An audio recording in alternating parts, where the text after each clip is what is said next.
We are just a few minutes away from Kamala Harris's first rally with her new VP pick, Tim Walz. So that is happening in Philadelphia, which was also the location that a lot of people believed might be the reason why she would pick Josh Shapiro as her running mate. But of course, with that news this morning, we found out that Tim Walz is, of course, going to be the running mate. That is objectively good news. I've done a video on that on my channel already. But basically, the top line is that Tim Walz serves as the antidote to what Trump and Vance serve as on their ticket.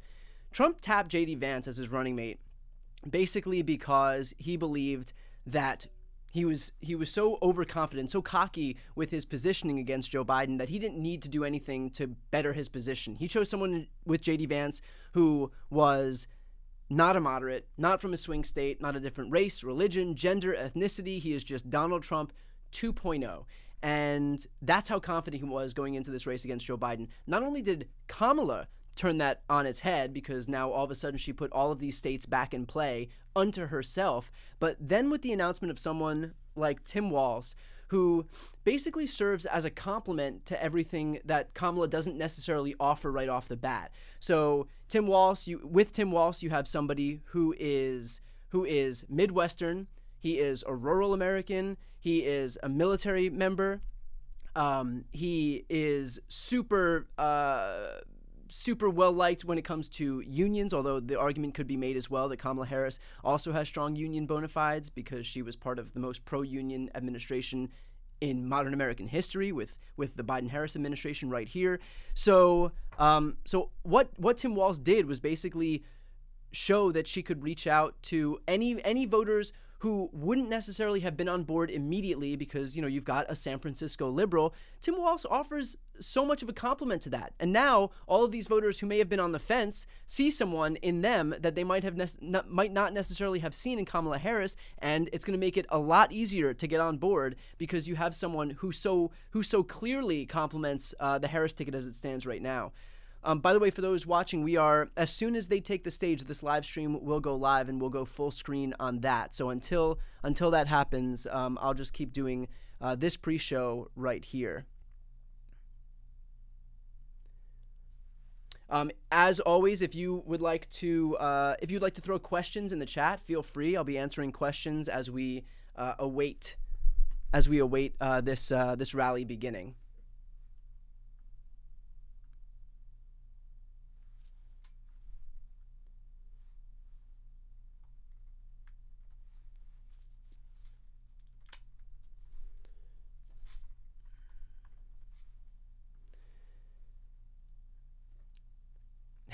Can I make a video about Trump's tweet about Biden's supposed DNC speech? Yes, that is being edited as we speak. So if you want to know about Trump's reaction, I don't want to give it up here, but Donald Trump did have a pretty unhinged reaction, and I give my full analysis that will be available right after this Pennsylvania rally. So that's a good question.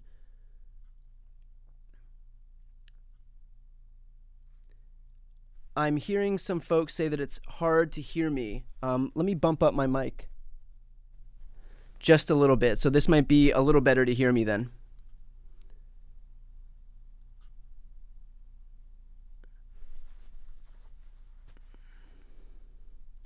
I'm hearing a lot of people say that my mic was too low. So hopefully me bumping up the mic right there made it a little bit better. Just let me know.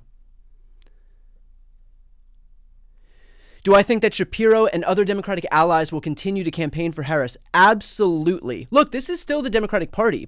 Just because if these people stopped campaigning for Harris, that would show that their sole priority here is just self-interest. And I don't think anybody is looking to do that. Especially, the question was about Shapiro and other Democratic allies. These people have a long career in Democratic politics ahead of them. So even if the human element of making sure that Donald Trump doesn't get anywhere near the White House isn't enough to sway them, these guys are still young enough that if they want a future in the Democratic Party, you gotta play ball and be a team player here. So I absolutely think that we're going to continue to see Pete Buttigieg, Andy Beshear, Josh Shapiro, Mark Kelly, and the rest of the Democrats be breathless supporters for this administration and the prospect of a Harris-Walz ticket.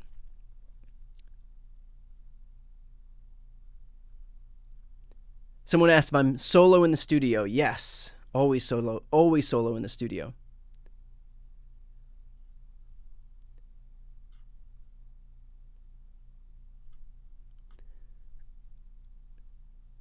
Do I think Walz will be sufficiently moderate to rebuild Biden's 2020 anti-Trump coalition? On wedge issues, he seems solidly left. So this is a good question. I think that there's two aspects to think of it like this. First of all, Walz governs as a progressive, and he has strong progressive bona fides. But remember that progressivism is overwhelmingly popular in this country. When we're talking about paid family leave, that is overwhelmingly popular. When we're talking about making sure that kids have hot lunches and breakfasts in schools, that is overwhelmingly popular. When we talk about expanding voting rights, which is what he did in Minnesota, that is overwhelmingly popular. So on issue after issue, when you have legislation that passes that is progressive, legislation that I would cheer on, that I'm sure most of you watching would cheer on, it's not like that kind of legislation alienates some large faction of the rest of the party or even some large faction of the rest of the American electorate. This legislation is popular. In fact, most of Democratic policy positions, if not all, are overwhelmingly popular. On healthcare, Democrats are more popular than Republicans. On reproductive rights, Democrats are more popular than Republicans. And by the way, Tim Walz signed into law a law codifying Roe in Minnesota. On gun safety, Democrats are more popular than Republicans. On climate change and denying our use of our entrenchment of fossil fuels, Democrats are more popular than Republicans. So we can check off every single item on the list, and it's not like having a progressive agenda it suddenly makes you some far left Marxist. And that's that false equivalency at play where I guess we're supposed to think, thanks to the media, that the far left and the far right are the same, because when the far left is looking to basically make sure that everybody has health care and the far right is looking to, I don't know, exterminate all the Jews and make sure that Democrats can never win an election in American history again, and then the military will be sent into American cities, 20 million Americans will be deported, or 20 million immigrants will be deported, and is there an equivalency between those two things? Of course not. So to answer the question, will Walz be sufficiently moderate? I think he presents as sufficiently appealing to a broad swath of people in this country. Again, he is a Midwesterner. He's pro-union. He is a white guy. He's from rural America. All of those things are going to help him relate to people who might look at Kamala Harris and say, this is a San Francisco liberal. I don't know that I can pull, I don't know what we have in common. Well, if you look at somebody like Tim Walz, it's easier to make that connection if you have certain aspects of your identity that you see more easily in someone like Tim Walz. And that might be military service. It might be as simple as the color of his skin. For some people, that's going to be important. But regardless, I think that he offers up both things. He offers a way for these people to identify closely with him because of his attributes that only he brings to the ticket. And also, he is a good complement to Kamala Harris in terms of the legislative agenda that he stands behind, which is boldly, proudly, and very clearly a progressive agenda.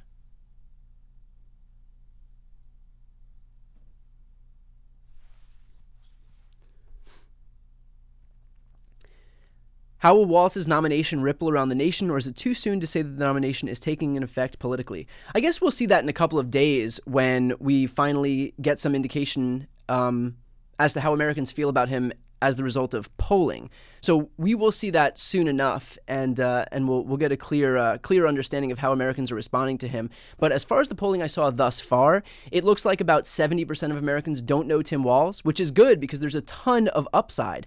And Republicans are already trying to brand him as some radical. The most famous footage of Tim Walz is him signing into law legislation that would guarantee hot breakfasts and lunches to kids, and those kids hugging him. If that's the guy that you're going to try to frame as this archetypical, dangerous, crime-loving, communist, Marxist, leftist, you're going to have a really, really steep uphill battle. Let me just check one thing. I want to make sure that there isn't... This is the official feed here. Let's see if there's not another feed that's already immediately up. But as soon as we have the... Okay, so it looks like... Let's...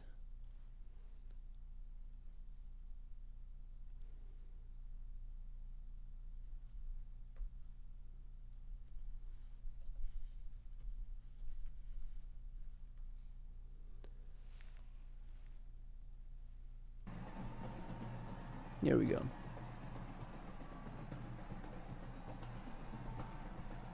Oh, it looks like the sound on this feed is not great.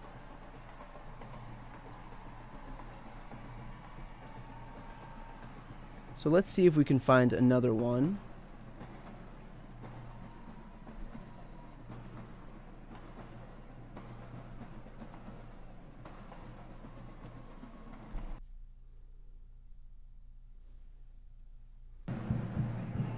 There we go.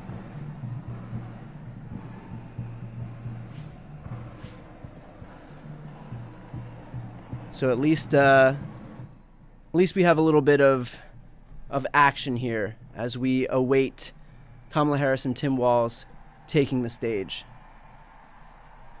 And you can already hear the energy in that room.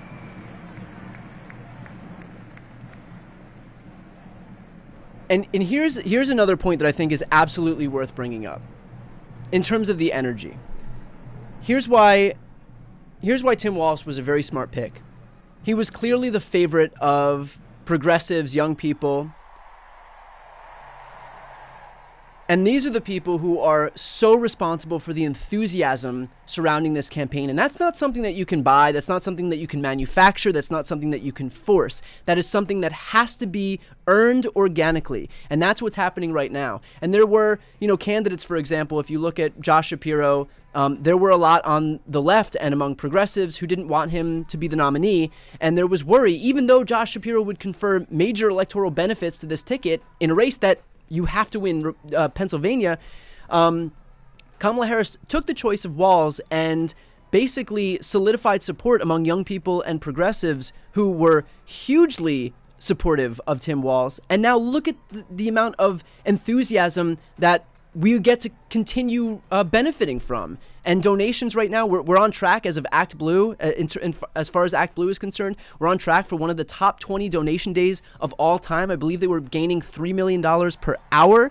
So that's the kind of stuff, again, that you can't buy, that you have to earn organically.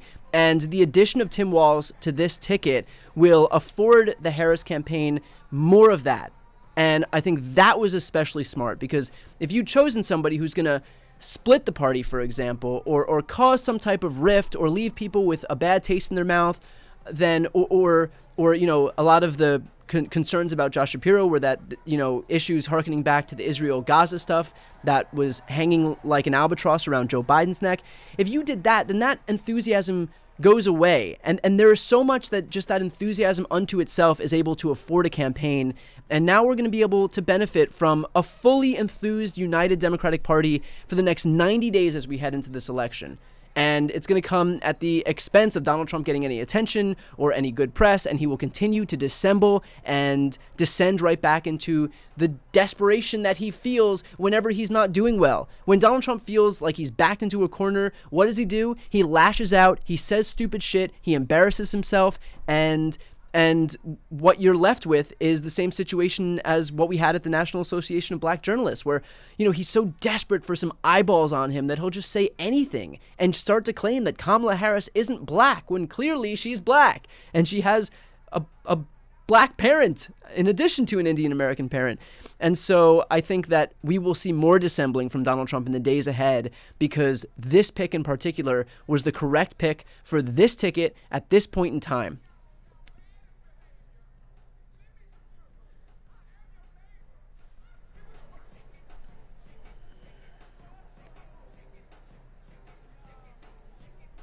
Also, Walz has that thing that you can't fake. And J.D. Vance is learning that right now. Walz has the authenticity. Walz is so authentic. I wonder if I can...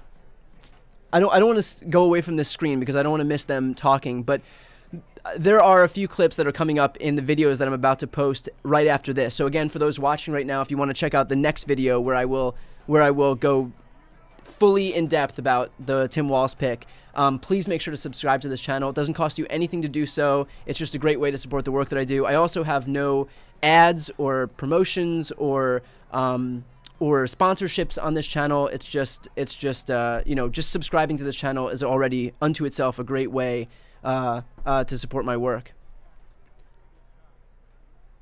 Let's see. I'm being asked for the polls, so let's see if we have polls on Walz. I presume that it's going to be too soon, but I do know that we have approval rating polls. Let's see.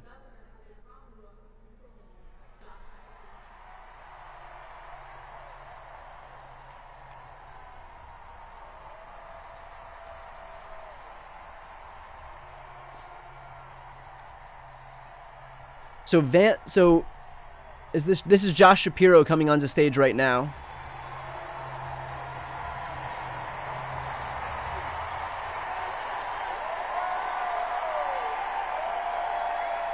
Before he starts to talk, real quick, the polls show that 71% of Americans have not yet heard of Walz, so there's a big upside in terms of introducing him to Americans. As of right now, he's got 17% favorable, 12% unfavorable. So he's net positive in favorability and with huge upside for when people get to know him. And it's hard not to like this guy. It is really hard not to like Tim Walz once you get to know him. Thank you.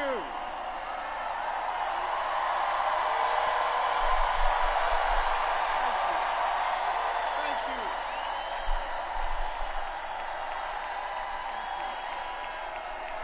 Thank you. I love you, Philly.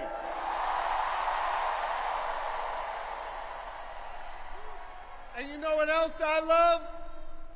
I love being your governor. Thank you very much.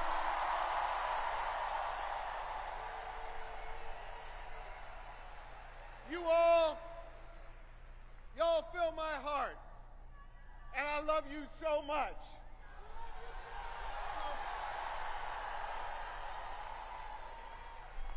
And I want you to know, every single day I go to work for you. I put my shoulder to the wheel. And I focus on 3 simple letters in our alphabet. G, S, D. I focus on getting shit done for all of you.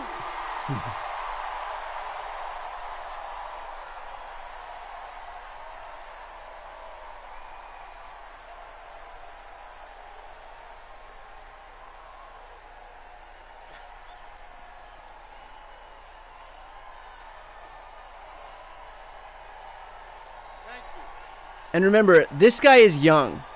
He's got a long future in Democratic politics. The Democratic bench is deep, and that is good news for us.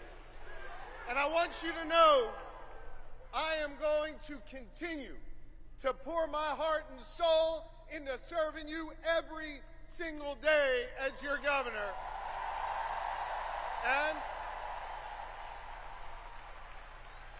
And I'm going to be working my tail off to make sure we make Kamala Harris and Tim Walz the next leaders of the United States of America. Well, there you go. For anybody wondering whether he'll work for this ticket to make sure they get elected, you just got your answer. Let me tell you about my friend Kamala Harris, someone I've been friends with for 2 decades. She is courtroom tough. She hard. And she is battle tested and ready to go.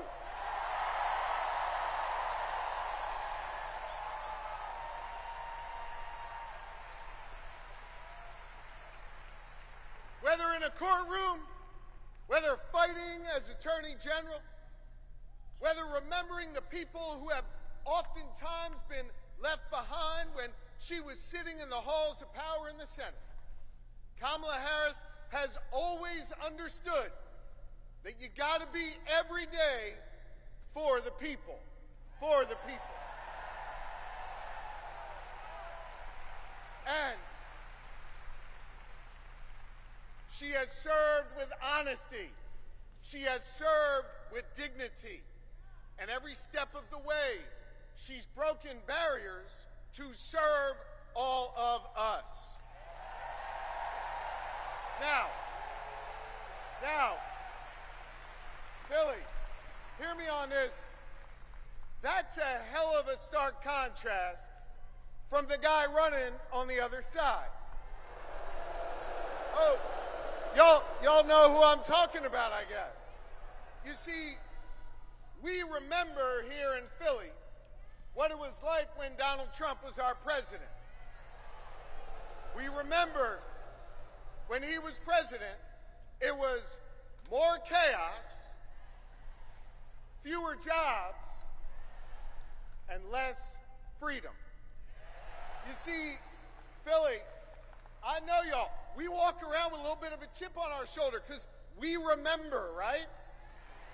And we remember that it was Donald Trump that ripped away the freedom of millions of American women to make decisions over their own bodies.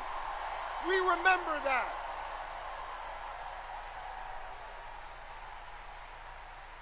We remember that. Guys, it's a quiet feed. This is as loud as the feed is making it. We are not going back. You're right. Not going back. Oh, let me work in this room. And here's the thing. We don't want to go back, but let's go back for a second. Just remember. Let's just remember, because I think there's some folks out there that still have a little bit of brain fog, having a hard time remembering what it was like.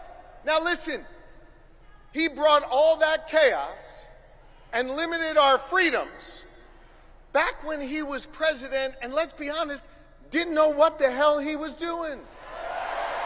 He didn't. But this is serious, gang. He knows what he's doing now. He does. And the Supreme Court that he packed, the Supreme Court that he has packed has ruled that he is above the law. He is outside of the law. And now he's got a clear plan. They all wrote it down in that whole Project 2025 thing. And they got a clear plan to take away more of our freedoms. They got a clear plan to use the Justice Department to go against our enemies. They got a clear plan to isolate us in the world. And let me tell you something, I ain't going back. I am not going back. I'm not. And neither do you want to go back. We are not going back.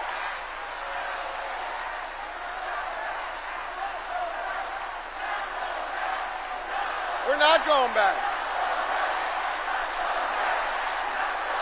No. We're not.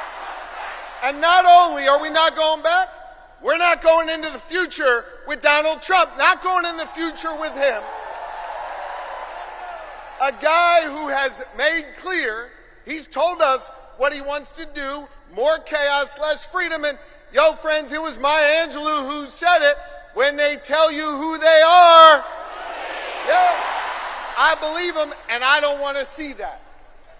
And Donald Trump, well, he's now got a partner with him. Y'all see that guy? Yeah. J.D. Vance, he's not exactly off to a good start. I think we can all agree on it. But I think part of the reason why he's not off to a good start is this, and it's serious. He doesn't know who he is.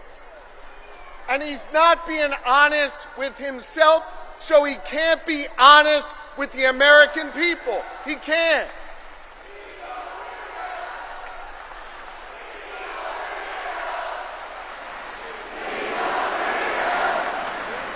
Now,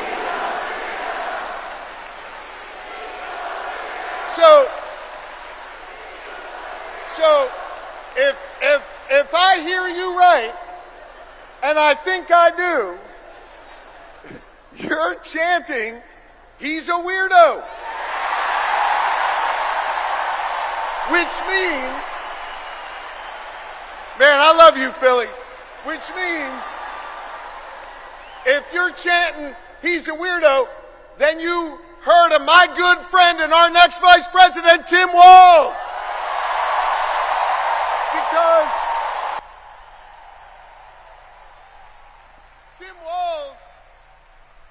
in his beautiful Midwestern plain-spoken way, he summed up J.D. Vance the best. He's a weirdo. And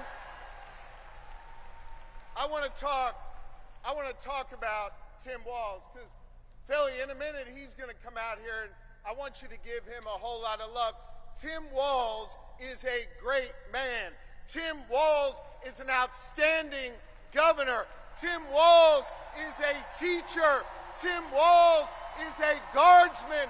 Tim Walz is a great patriot.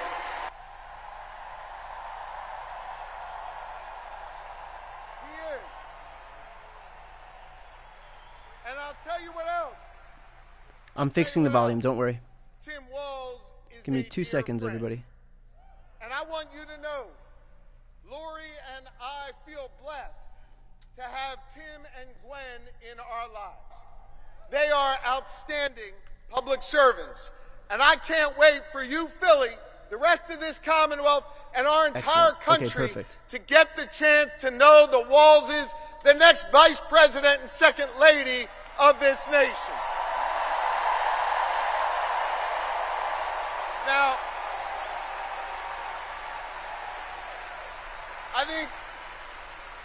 I think it is fitting, and it is special, that Kamala Harris and Tim Walz have chosen to launch their campaign right here in Philadelphia, in the city of brotherly love and sisterly affection.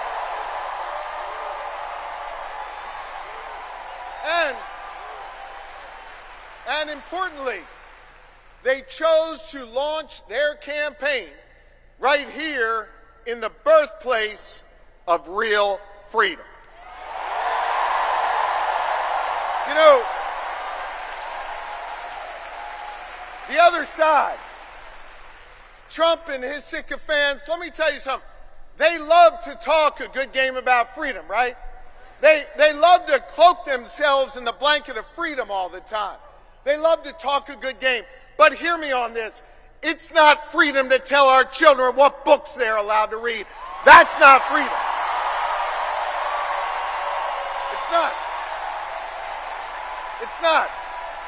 It's not freedom to say you can go to work, but you can't join a union. That's not freedom.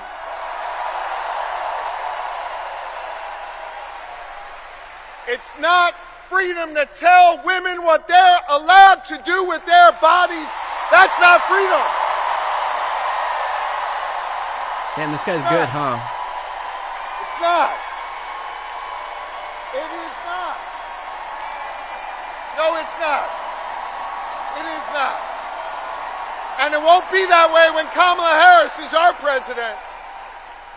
And it sure as hell isn't freedom to say you can go vote, but he's going to pick the winner.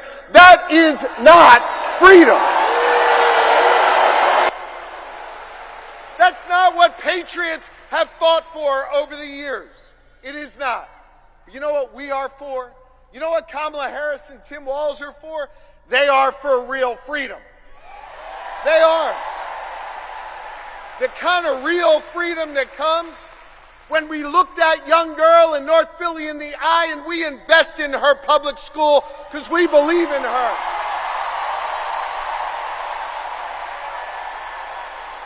We believe in real freedom, the kind of freedom that comes when we invest in our police and we invest in our communities because we believe that young girl should walk to and from school safely and back to her mama at the end of the night.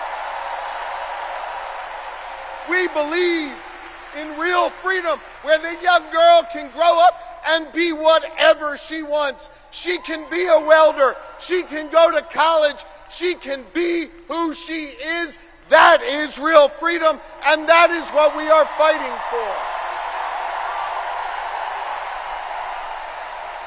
We believe in the kind of real freedom where she grows up in a community where she can breathe clean air and drink clean water and know that she will leave an environment to the next generation that is great for her kids and her grandkids. And Kamala Harris and Tim Walz, believe in a real freedom where you can marry who you love and be who you are.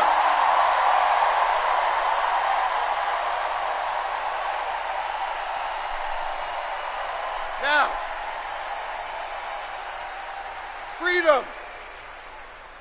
freedom is on the ballot.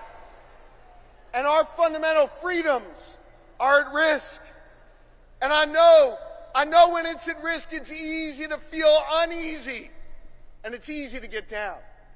But let me tell you something, Philly. Let me tell you something, Pennsylvania.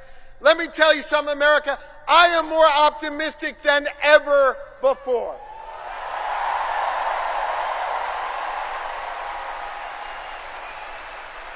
And the reason I'm more optimistic than ever before is because of all of you.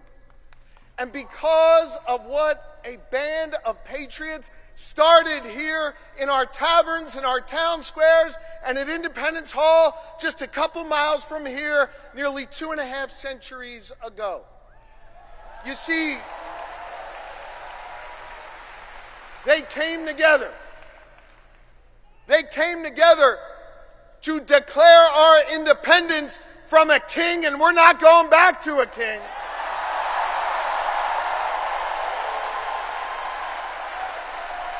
And we're not going back.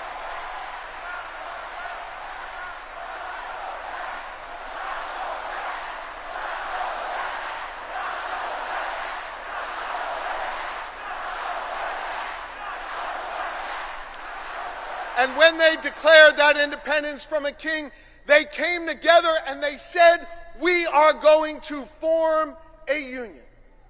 And over the last 248 years, the reason why I'm optimistic, the reason why I'm hopeful, is because as we've written this American story over the last 2.5 centuries, it's been ordinary Americans taking up the baton from those patriots and saying, we're going to do extraordinary things. Octavius Catto understood that responsibility. Cecil B. Moore understood that responsibility. Gen Z, when they're organized and on TikTok, understand that responsibility. And I'm optimistic today because the task of perfecting our union, the task of defending our fundamental freedoms, it now falls to all of you. To freedom-loving Americans all across this great country. And to the good people of the Commonwealth of Pennsylvania who will decide this next election and understand our unique responsibility.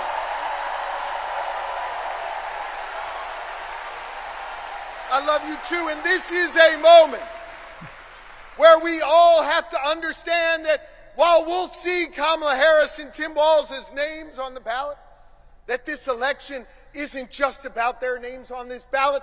This election is about all of you. And whether or not you're willing to do this hard work to fight for our freedom, whether or not you're willing to do this hard work that started here 248 years ago.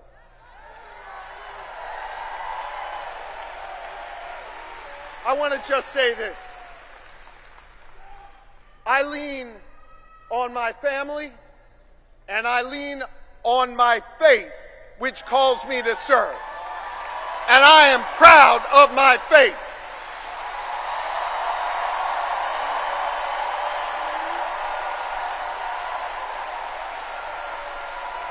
Now hear me. I'm not here to preach at y'all, but I want to tell you what my faith teaches me.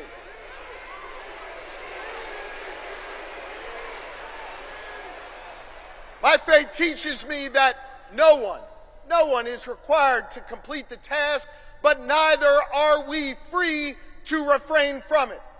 That means that each of us has a responsibility to get off the sidelines, to get in the game, and to do our part. Are you ready to do your part? Are you ready to form a more perfect union?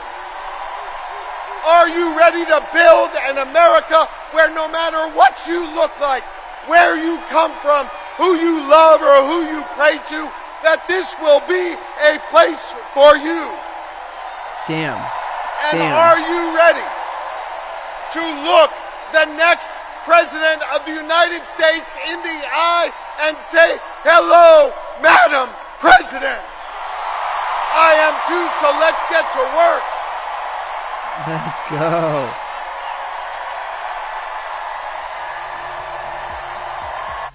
Here's the best part. Here's the best part of this.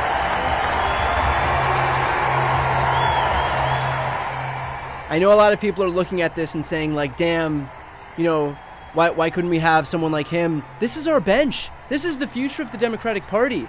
Josh Shapiro is young. He's 51 years old. We have talented young people like this coming up. We have people like him. We have Gretchen Whitmer. We have Wes Moore. We have Pete Buttigieg. We have so many good people in the Democratic bench. So it's okay that right now, at this exact moment in time, we don't have everybody out there who's talented, knowing full well that we have them in the future. And this is what we have to look forward to. After Kamala Harris and Tim Walz win, then look at the people that we have that will make up the governors in this country, make up the lawmakers and senators in this country, make up cabinet members in this country. The Democratic Party is young, they're talented, they're passionate, and what Josh Shapiro just did on that stage is a testament to exactly that. So I'm not upset that he's not the VP nominee. I see some people in the chat are upset that he's not the VP nominee. This is our bench. This is our future. That is great news for the Democratic Party. And I think that reflects really well on not just the present, but the future. I mean, that is more than exciting.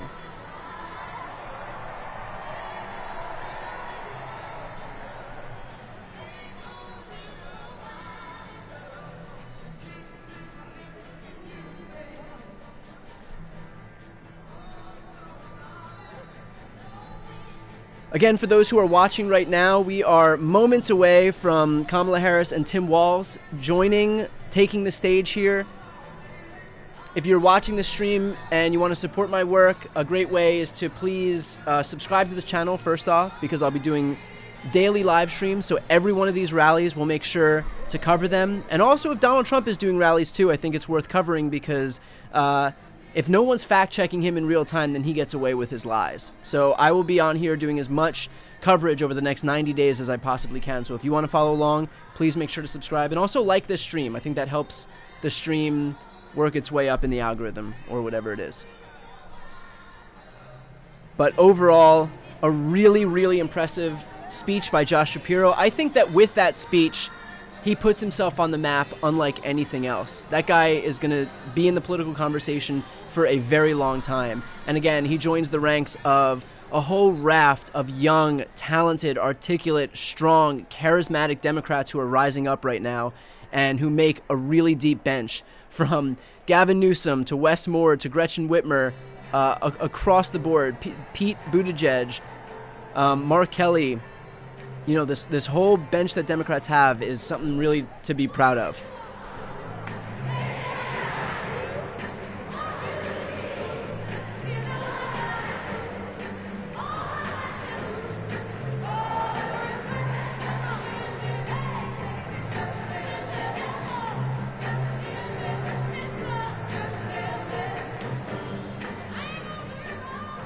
The exciting thing, too, is I know that it felt like it was that we were at a disadvantage because everything happened so late in this campaign. But first of all, Kamala Harris's poll numbers are skyrocketing right now. The momentum is skyrocketing in her favor. But second of all, what's especially important to recognize is that we get to keep this enthusiasm up for the entire time. You know, if this campaign was a year long, first of all, not only would it give Republicans plenty of time to really consolidate their attacks, but enthusiasm wanes. That's how it goes. I mean, enthusiasm can't last forever. But right now, look at the enthusiasm that we have right here. After 2.5 weeks of just Kamala mania, where she raised more money than any presidential campaign in the history of this country in one fell swoop, just like that. Now we have another bite at the apple with Tim Walz, and he gets to completely reinvigorate the audience again, the Democratic electorate again. And as I was mentioning earlier, for those people for whom Kamala Harris maybe wasn't exactly what they were looking for. I mean, she has, her branding as a San Francisco liberal. She might have some baggage from the Biden administration. Tim Walz gives the opportunity to reach out to a bunch of voters who might otherwise not have been available to Kamala Harris. This is a guy who is, again, has a history as a farmer in rural America. He is a Midwesterner. He is a school teacher and a football coach. He is super pro-union and has a great progressive agenda. And he's able to just do his folksy thing that really resonates with a broad swath of this country. And so I think for people who are looking for something of a permission structure to come on board with this ticket, Tim Walz offers something that is exactly that.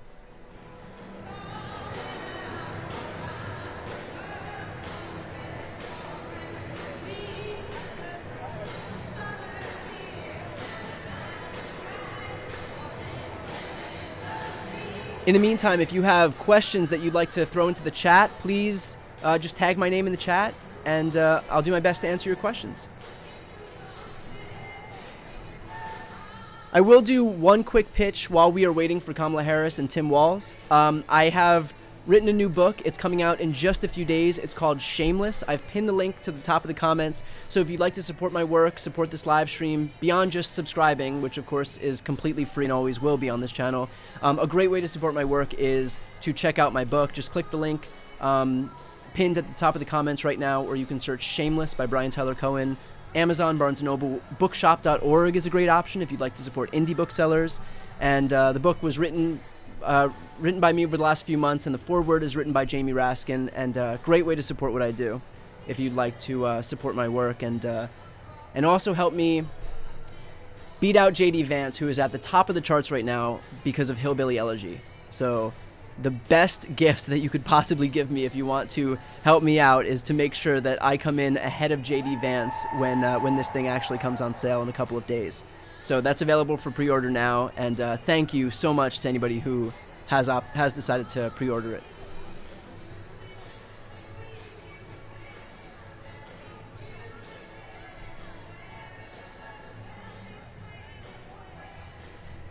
Okay, here's a question I'm getting. Do I think that the state advantage for picking a governor of a swing state was overstated, or was that kind of a miss? Look, I think that there is probably a 1 to 2 point bounce in a specific state when you have a candidate on the ticket from that specific state. But that's not to say that the same bounce that would have gone to Josh Shapiro in Pennsylvania wouldn't still go to Tim Walz, even though he's from Minnesota. It's just to say that it's easier to predict that he'll get that 1 to 2% bounce in that state. But again, not to say that Tim Walz won't get it anyway. And for a lot of people who are already part of this Democratic coalition, who are already on board with Kamala Harris, she had their support anyway, and the polls are very clearly tightening in a state like Pennsylvania. And for people who didn't see themselves reflected in the agenda that Kamala Harris was promising, Tim Walz offers, as I mentioned before, an entirely different set of politics that might be more appealing to certain people. And so either way, you've got something with both of these candidates that you were looking for.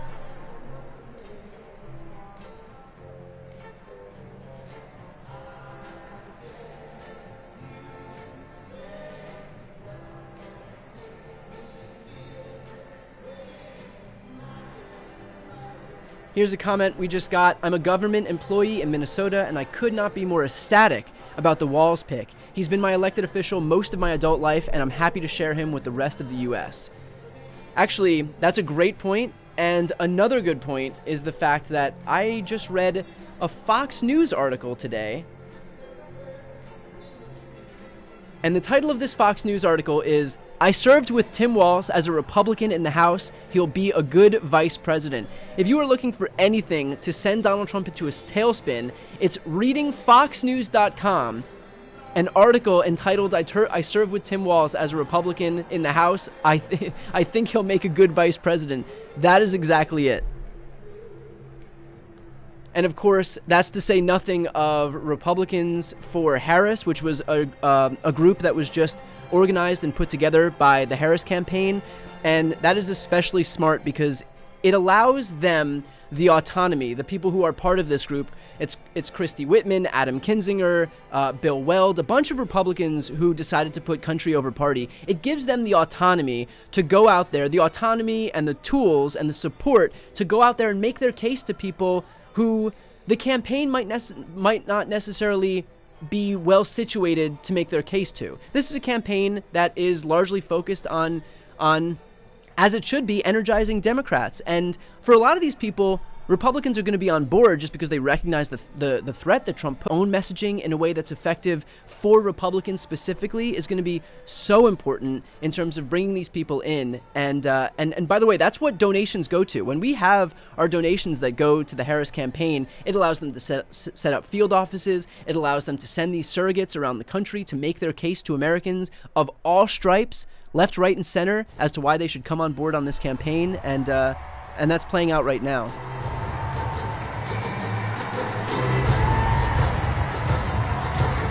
We have some movement.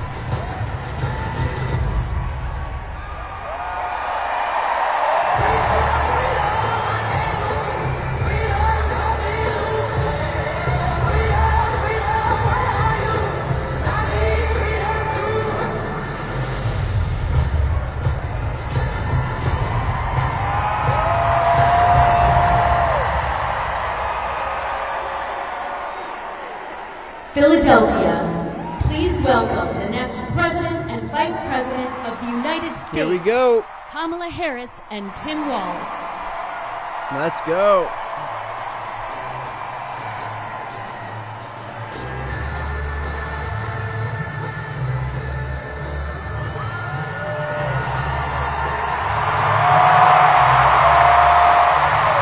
Let's go.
Let's go.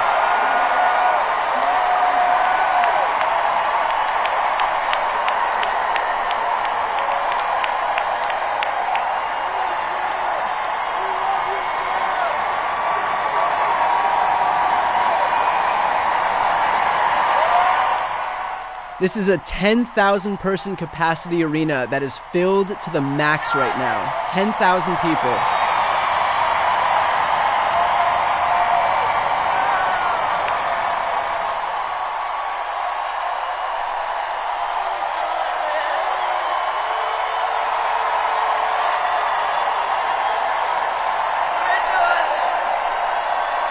Good evening, Philadelphia.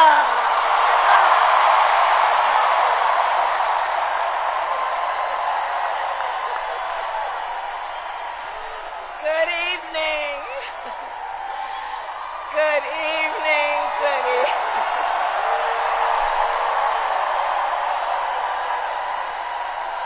Good evening, everyone. Good evening. Good evening.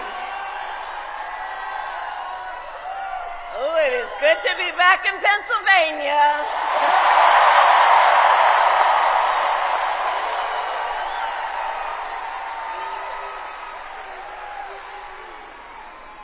So let me say, on behalf of myself and the first second gentleman of the United States, my husband, Doug Emhoff.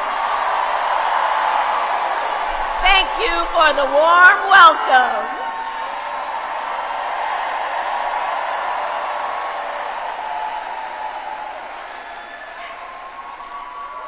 And let me just say, it's good to be here with all of the friends, all of the leaders who are here. I want to thank former Governor Ed Rendell, Senator Bob Casey, who we will re-elect this November, Senator John Fetterman, Mayor Sherelle Parker, and Chairman Jamie Harrison. And it is so good to be here with your incredible Governor, Josh Shapiro.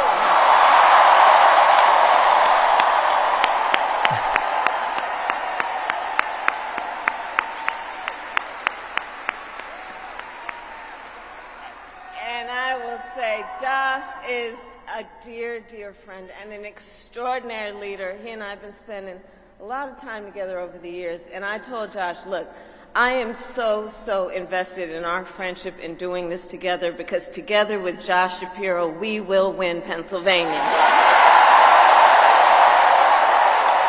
We will win Pennsylvania. And I thank you, Josh. I thank you.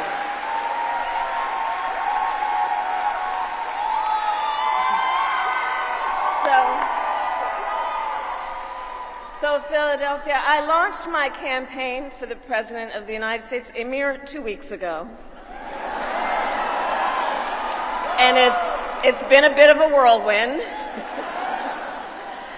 And just last night, the delegates to the Democratic National Convention finished voting. And so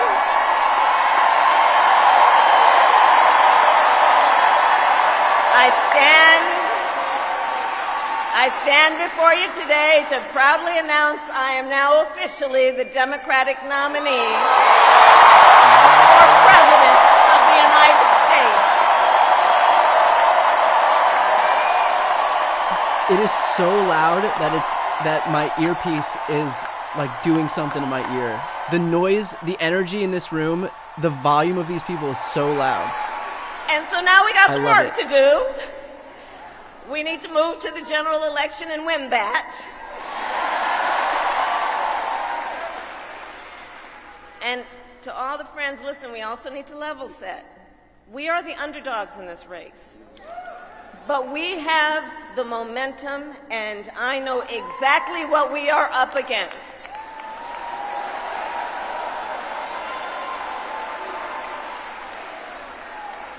Now, many of you know, before I was elected vice president or elected a United States senator, I was an elected attorney general, and before that, elected district attorney.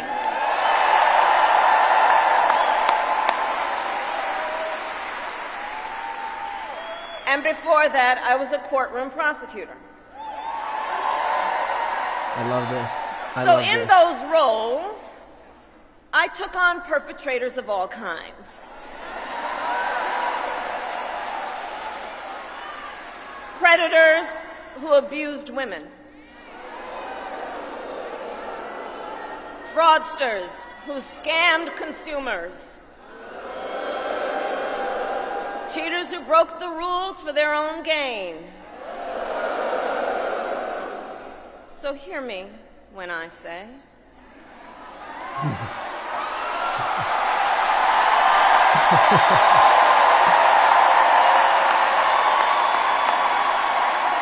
I know Donald Trump's type.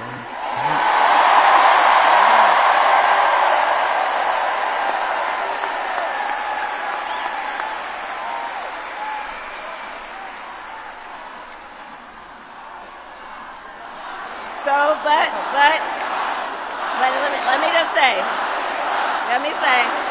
hold on. This campaign, our campaign, is not just a fight against Donald Trump. Our campaign, this campaign, is a fight for the future. So smart. It's She's a doing fight for everything the she needs to future. do. So In smart. Pennsylvania, we fight for a future with affordable housing, affordable health care, affordable child care, paid leave. We fight for a future where we build a broad-based economy, where every American has the opportunity to own a home, to start a business, and to build wealth.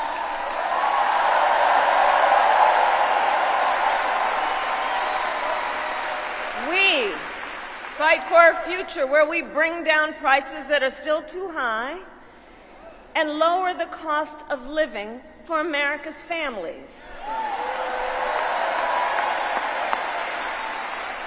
So that they have a chance not just to get by, but to get ahead.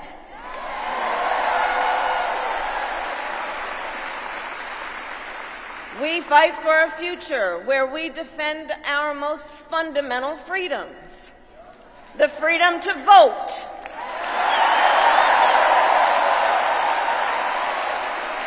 The freedom to be safe from gun violence.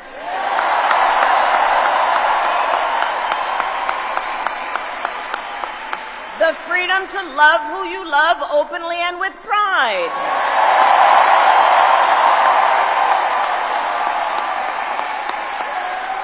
And the freedom of a woman to make decisions about her own body, not having her government tell her what to do. That's so loud. I love it.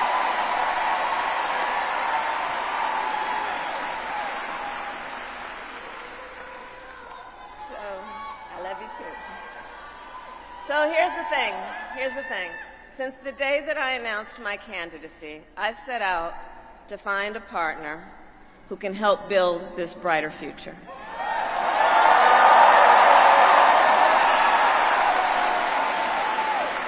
A leader who will help unite our nation and move us forward.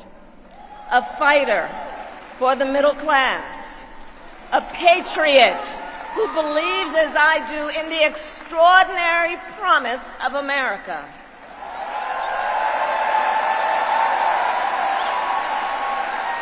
A promise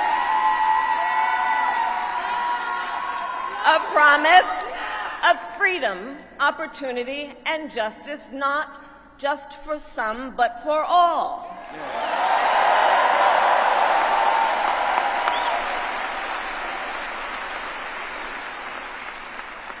So, Pennsylvania, I'm here today because I found such a leader. Let's go. Governor Tim Walz of the great state of Minnesota.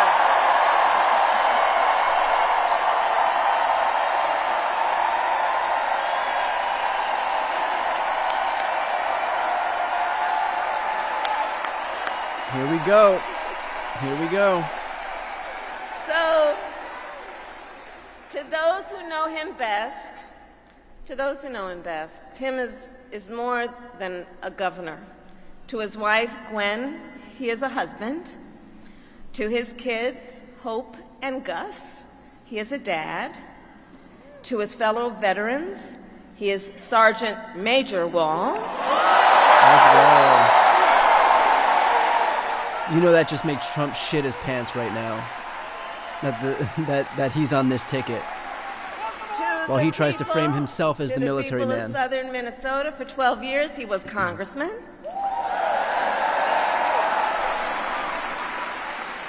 To his former high school students, he was Mr. Walz.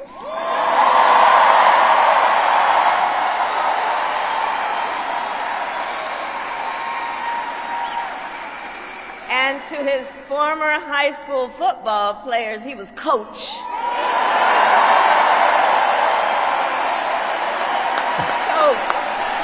Coach.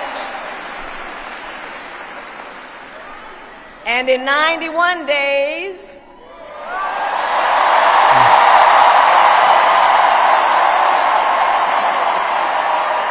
the nation will know Coach Walz by another name, Vice President of the United States.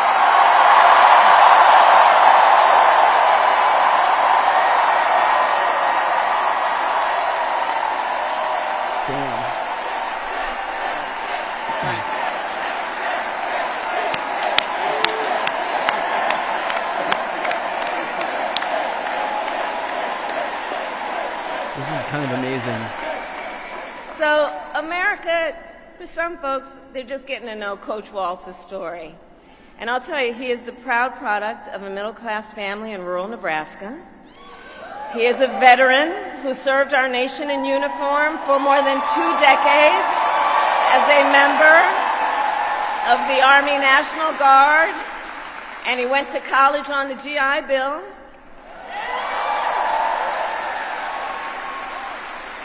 He is someone who, long before he entered politics, worked as a teacher.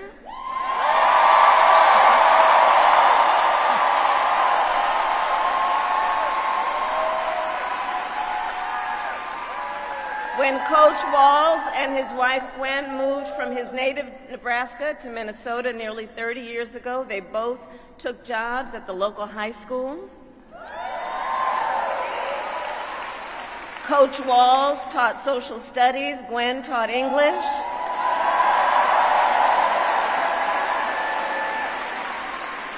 After school, Tim was the linebackers coach for the football team.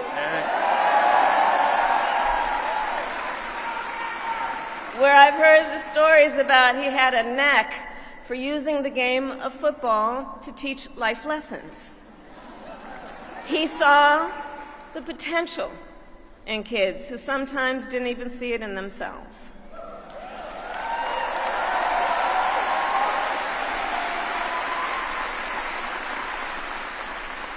Under those Friday night lights, Coach Walz motivated his players to believe they could achieve anything.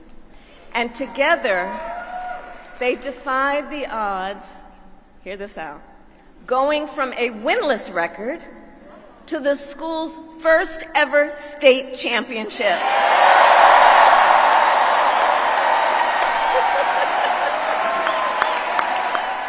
This is the kind of shit that's gonna play. Like, this might seem trivial, but people care about that. Everybody knows that story, that Friday Night Lights type deal. Coach!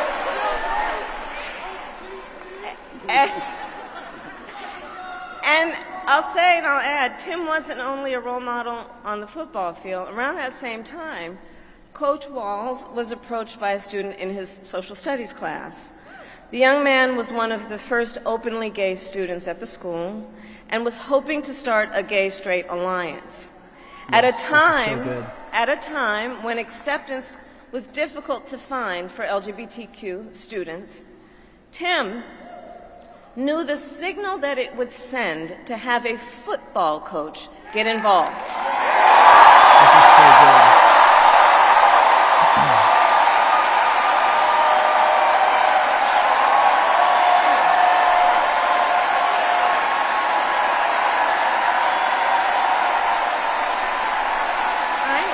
So he signed up to be the group's faculty advisor.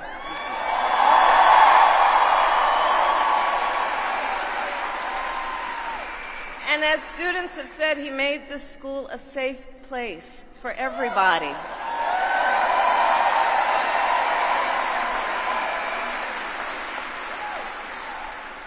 In the high school yearbook, the students voted Coach Walz the, quote, most inspiring faculty member.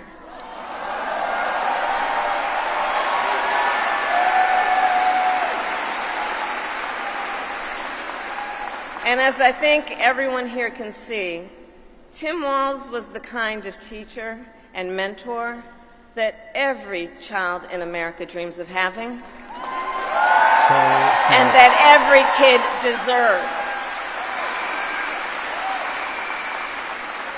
The kind of coach, because he's the kind of person who makes people feel like they belong and then inspires them to dream big. And that's the kind of vice president he will be. Let's go. And that's the kind of vice president America deserves.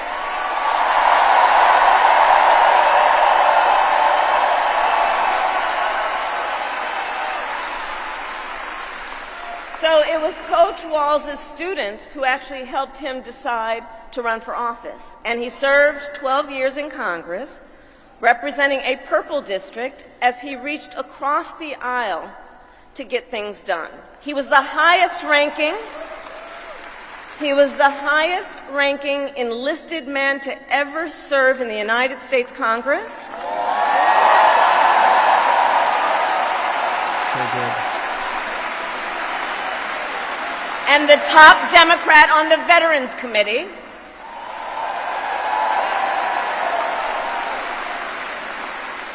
And he was known as one of Capitol Hill's best marksmen, winning a bipartisan sharpshooting contest year after year.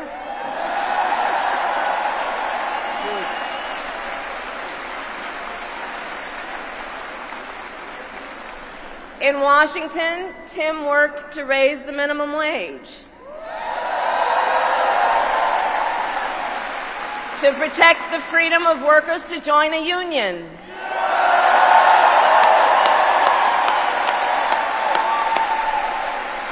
and he cast one of the critical votes to pass the Affordable Care Act.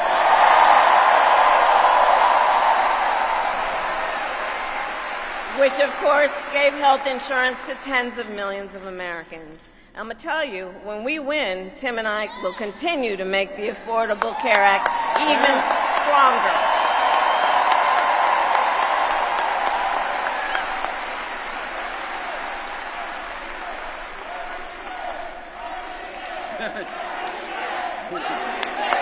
We will win.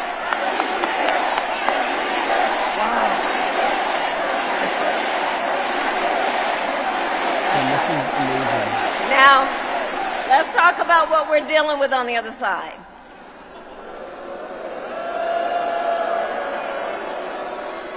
So on that last topic, if Donald Trump gets the chance, he will end the Affordable Care Act.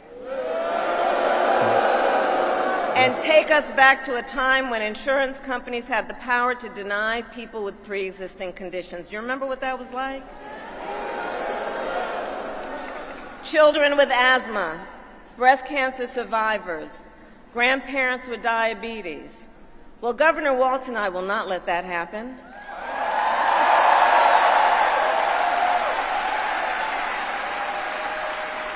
Because we believe health care should be a right and not just a privilege for those who can afford it.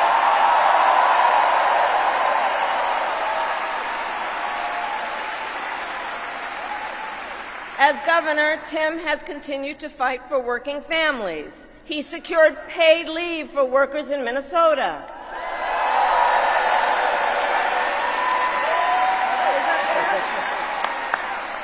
And he refused, as governor, to allow any student in their public schools to go hungry.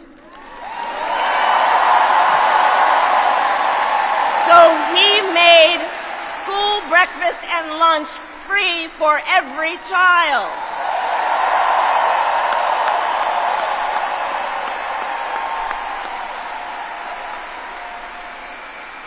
And Tim Walz and I, we agree about many things, including when our middle class is strong, America is strong.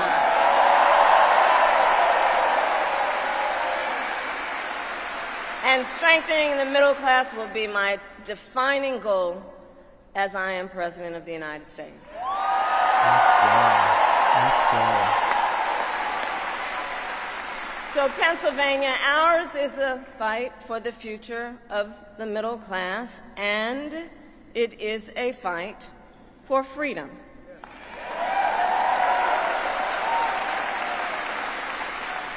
In this moment, we are witnessing a full-on attack against hard-fought, hard-won freedoms and rights. Take reproductive freedom. Now think about this. Donald Trump said he wants to punish women.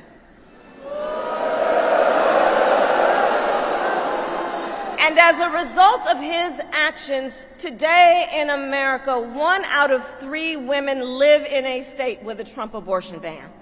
1 out of 3. Some of these bans go back to the 1800s. even before women had a right to vote. Think about that. Well, Tim and I have a message for Trump and others who want to turn back the clock on our fundamental freedoms. We're not going back.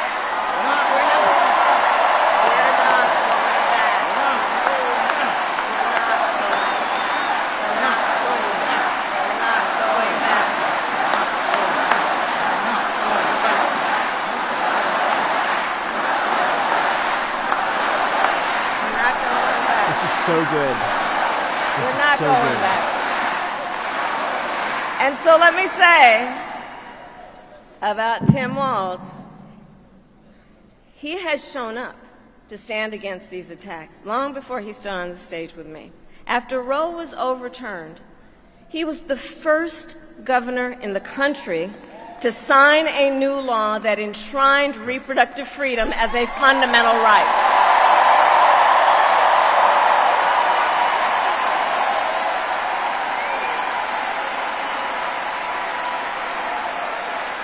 And with Tim Walz by my side when I am President of the United States and we win majorities in the United States Congress, we will pass a bill to restore reproductive freedom, and I will proudly sign it into law. Let's go. Let's go.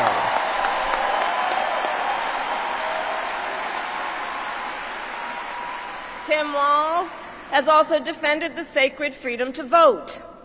As governor, he signed the most significant expansion of voting rights in Minnesota in over 50 years.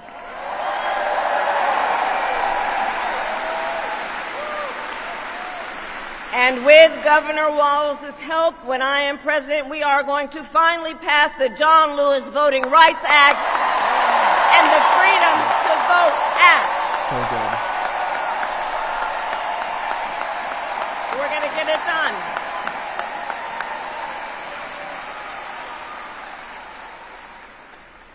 So Tim is a hunter and a gun owner who believes, as the majority of gun owners do, that we need reasonable gun safety laws in America. They are just killing Republicans with this stuff. They're killing them with this stuff. So as governor, he expanded background checks and increased penalties for illegal firearm sales.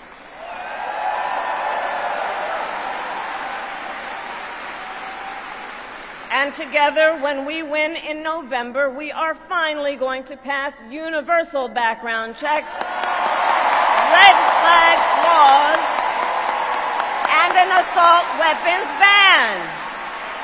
Let's go. By the way, universal background checks supported by like 80 or 90% of Americans. Work. Tim, the way I think about it, he really does shine a light on a brighter future that we can build together. In his state, he has been a model chief executive, and with his experience, I'm telling you, Tim Walz will be ready on day one.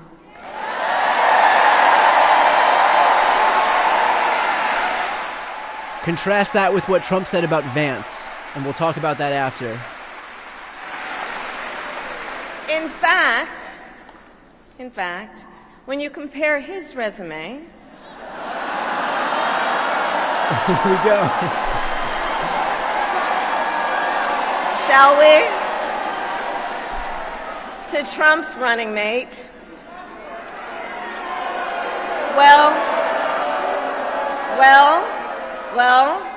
some might say it's like a matchup between the varsity team and the JV squad. So good. So good.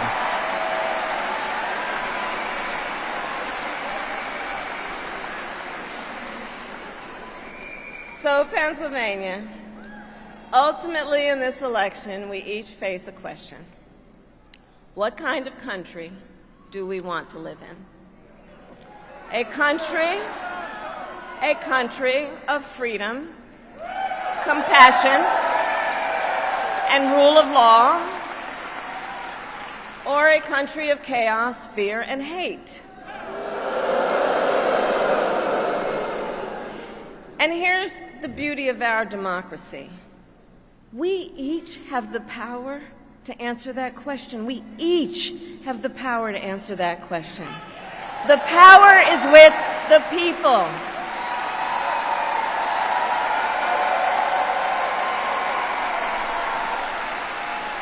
We love our country, and I believe it is the highest form of patriotism to fight for the ideals of our country.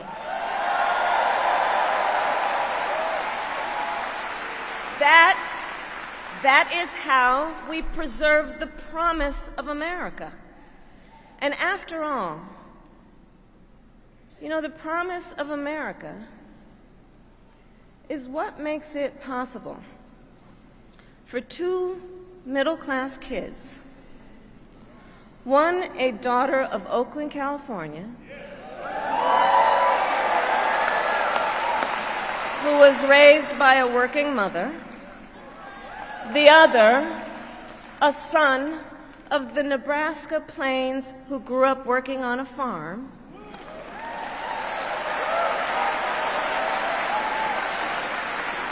it's the promise of America, because only in America is it possible for them together to make it all the way to the White House.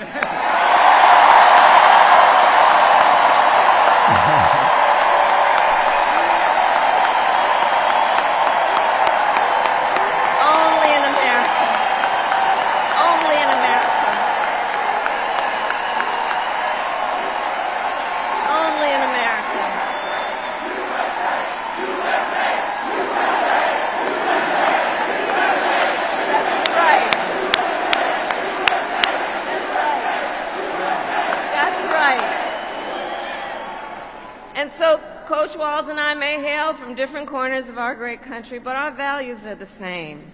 And we both believe in lifting people up, not knocking them down.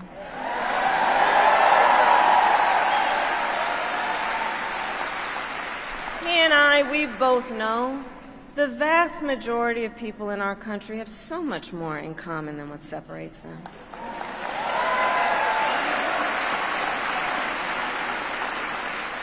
When we look at folks, we see in our fellow Americans neighbors, not enemies. Not enemies.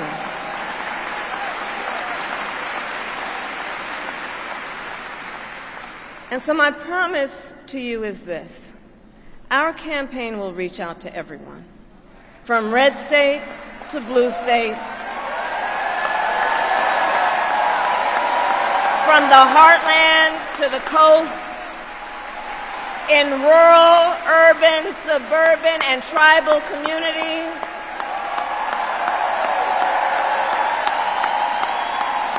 We are running a campaign on behalf of all Americans. And when elected, we will govern on behalf of all Americans.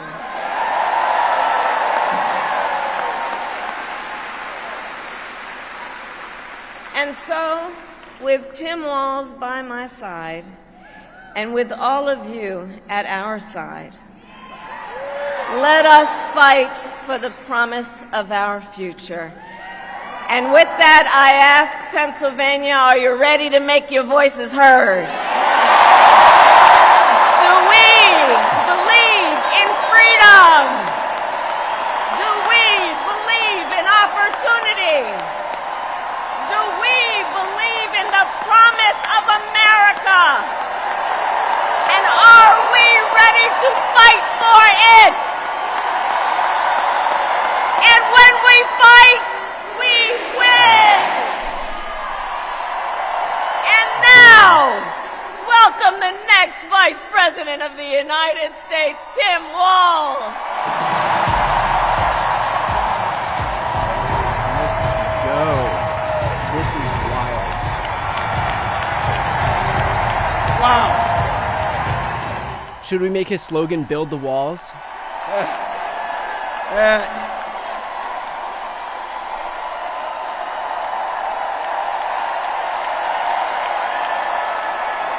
Thank you.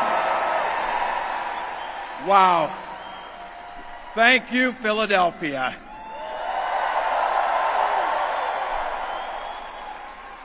Thank you, Madam Vice President, for the trust you put in me, but maybe more so, thank you for bringing back the joy.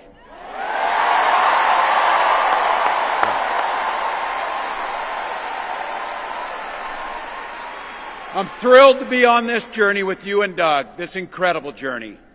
And Pennsylvania, I know you know this, but my God, what a treasure you have in Josh Shapiro.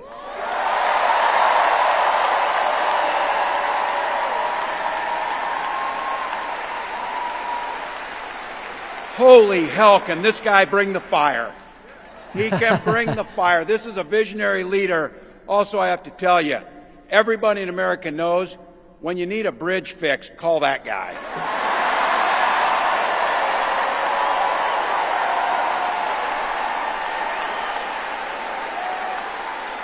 And I think sometimes we forget, and you see people a little one-dimensional, but seeing a guy who cares so deeply about his family, a man with compassion, vision, and I'll have to tell you this, I know this from experience, there is no one you would rather go to a Springsteen concert in Jersey with than him, than that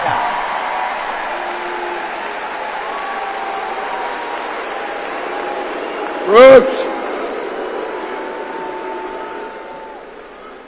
And I can't wait for all of you and America to get to know my incredible wife, Gwen, a 29-year public school educator.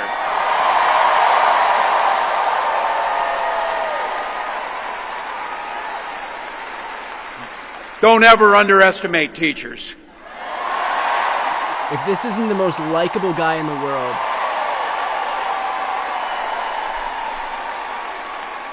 And our two beautiful kids, Hope and Gus. I couldn't be prouder to be on this ticket and to help Vice President Harris become what we all know is very, very good for us to think about. Next President of the United States of America.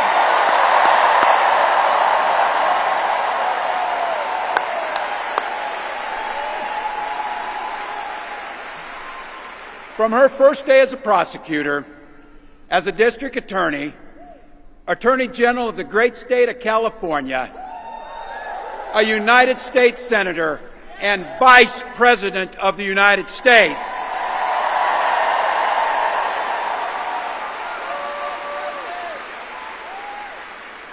Vice President Harris has fought on the side of the American people.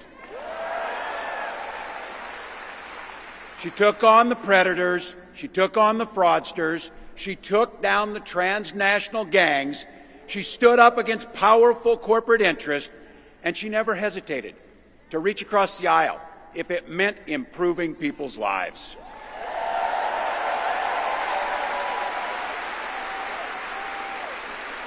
And I want all of you to hold this, and don't ever underestimate the power of this. She does it all with a sense of joy.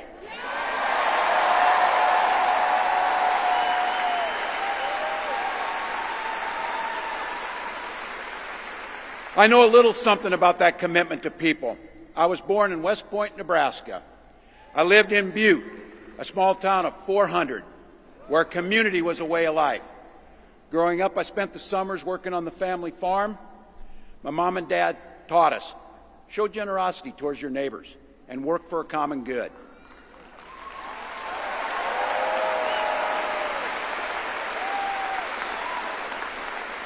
So good. My dad served in the Army during the Korean War, and with his encouragement, at 17, I joined the Army National Guard.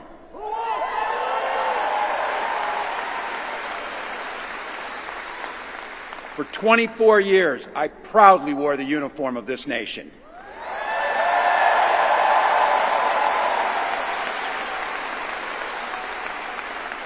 The National Guard gave me purpose. It gave me the strength of a shared commitment to something greater than ourselves. And just as it did for my dad and millions of others, the GI Bill gave me a shot at a college education.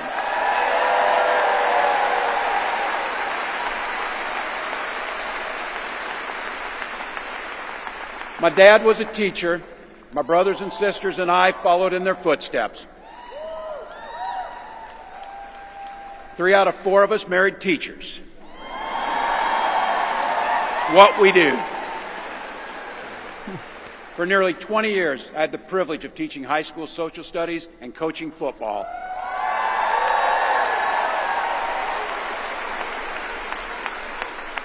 Including winning that state championship. So thank you. Don't ever close the yearbook. Don't ever. But it was my students. They encouraged me to run for office.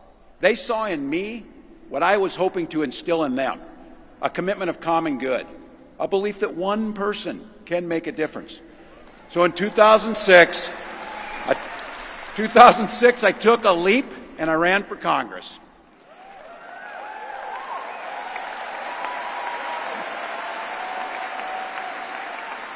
And because high school teachers are super optimistic, I was running in a district that had 1 Democrat since 1892. Well, my neighbors graced me with an opportunity to represent them in the United States House of Representatives.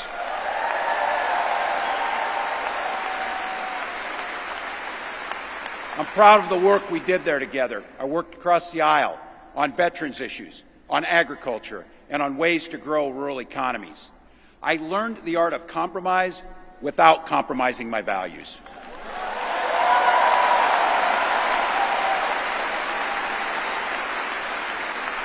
And now, as governor of the great state of Minnesota, I bring those experiences to bear in tackling the challenges that are facing our great state.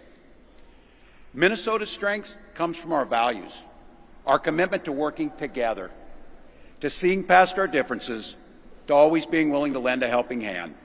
Those are the same values I learned on the family farm and tried to instill in my students. I took it to Congress and to the state capitol, and now Vice President Harris and I are running to take those very values to the White House.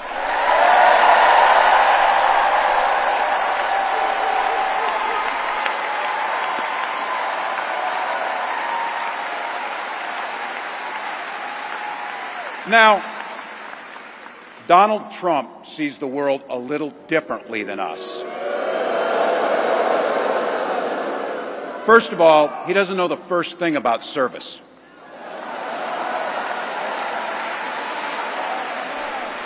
He doesn't have time for it because he's too busy serving himself. Let's go. Let's go.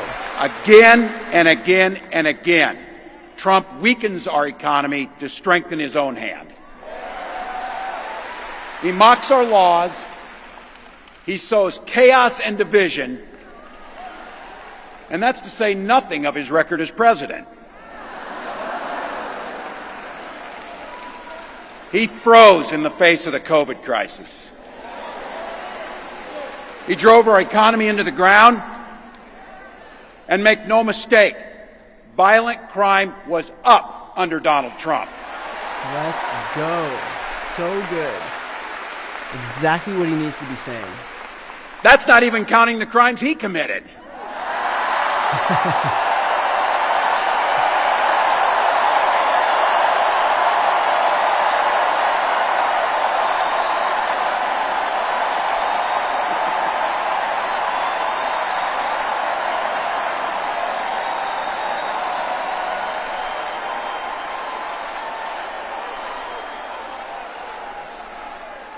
You know,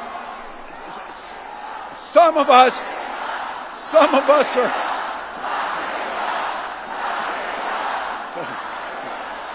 some of us in here are old enough to remember.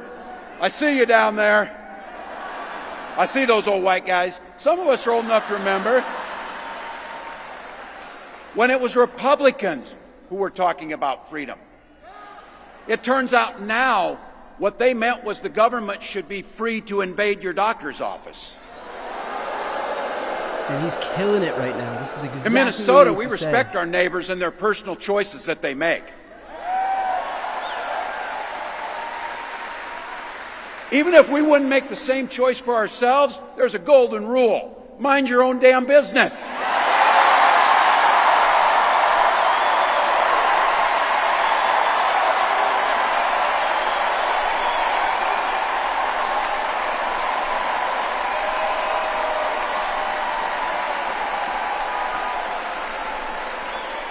These guys are after my heart chanting, mind your own damn business. That feels good, so thank you. Look, that includes IVF, and this gets personal for me and my family. When my wife and I decided to have children, we spent years going through infertility treatments. And I remember praying every night for a call for good news. The pit in my stomach when the phone rang, and the agony when we heard that the treatments hadn't worked. So it wasn't by chance that when we welcomed our daughter into the world, we named her Hope.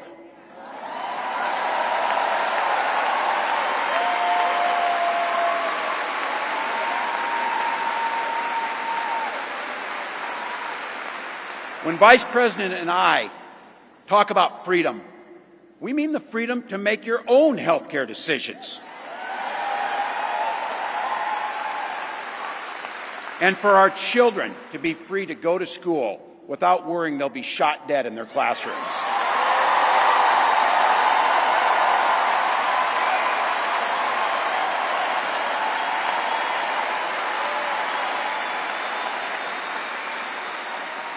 By the way, as you heard, I was one of the best shots in Congress, but in Minnesota, we believe in the Second Amendment, but we also believe in common sense gun violence laws.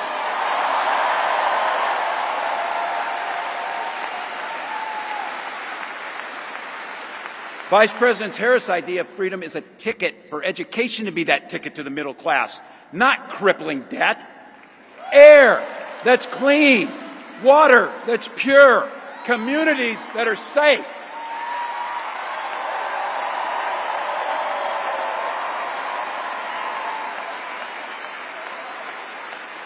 A place where we settle our political differences not through violence, but with our votes.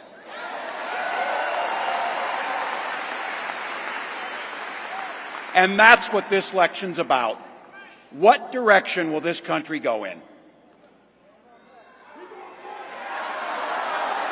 He's not going back. Well, Donald Trump would damn sure take us backwards. Let's be clear about that.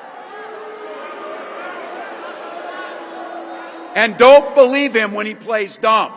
He knows exactly what Project 2025 will do to restrict our freedoms. This is exactly what he needs to say. When he plays dumb, exactly. To rig the economy to help the super rich. If Trump gets a chance to return, he's going to pick up exactly where he left off 4 years ago. Only this time, it will be much, much worse. Raising costs on middle-class family. He will repeal the Affordable Care Act, no doubt about it. He'll gut Social Security and Medicare. And when somebody tells you they believe him. He said he'd ban abortion across this country, and he'll do it, whether or not Congress is there or not. Donald Trump's not fighting for you or your family. He never sat at that kitchen table like the one I grew up at, wondering how we were going to pay the bills. He sat at his country club up in Mar-a-Lago, wondering how he can cut taxes for his rich friends. Yep. And I got to tell you, Damn. His running mate shares his dangerous and backward agenda for this country.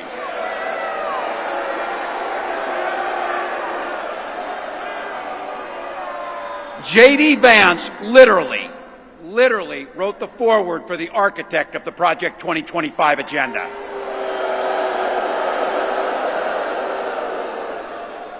Like all regular people I grew up with in the heartland, J.D. studied at Yale, had his career funded by Silicon Valley billionaires, and then wrote a bestseller trashing that community. Come on!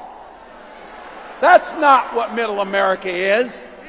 And I got to tell you, I can't wait to debate the guy. Damn.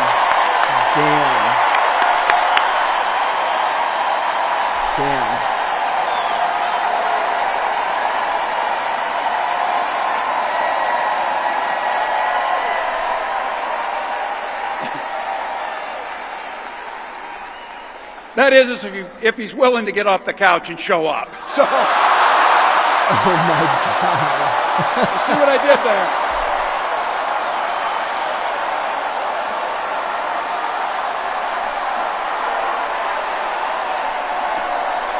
Look.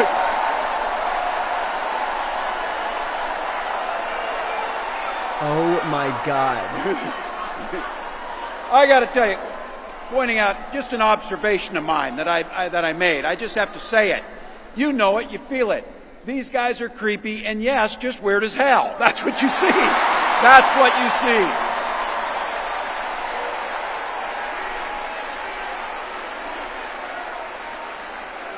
So you know what's out there, so say it with me.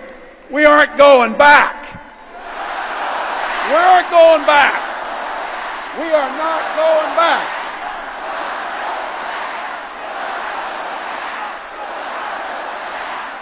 Damn, this is wild. So we got 91 days. My God, that's easy. We'll sleep when we're dead.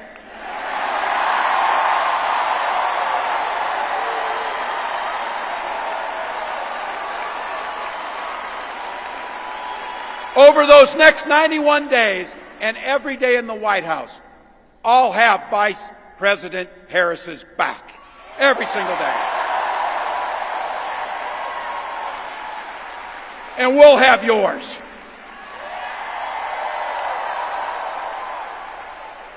You know how this works. We can't do it alone. We need you, each and every one of you. Yo, this guy's a legend right here. This is Go over to so KamalaHarris.com, get on board, because we need you. Freedom to make our own choices. This leader, this compassionate, careful, joyous leader believes in each and every one of you.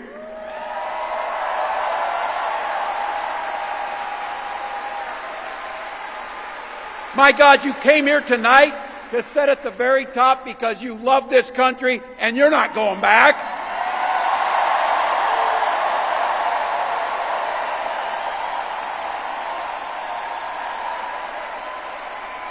She believes in the opportunity for every single person to join the middle class. She believes in the promise of America. We just got to fight. We just got to fight. Because as soon-to-be President Harris says, when we fight, we win.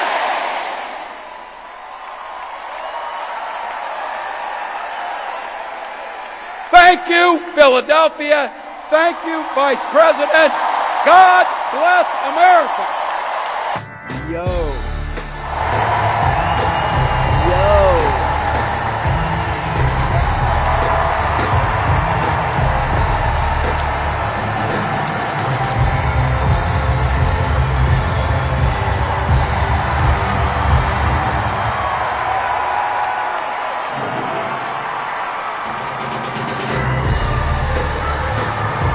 Doug Emhoff, first gentleman.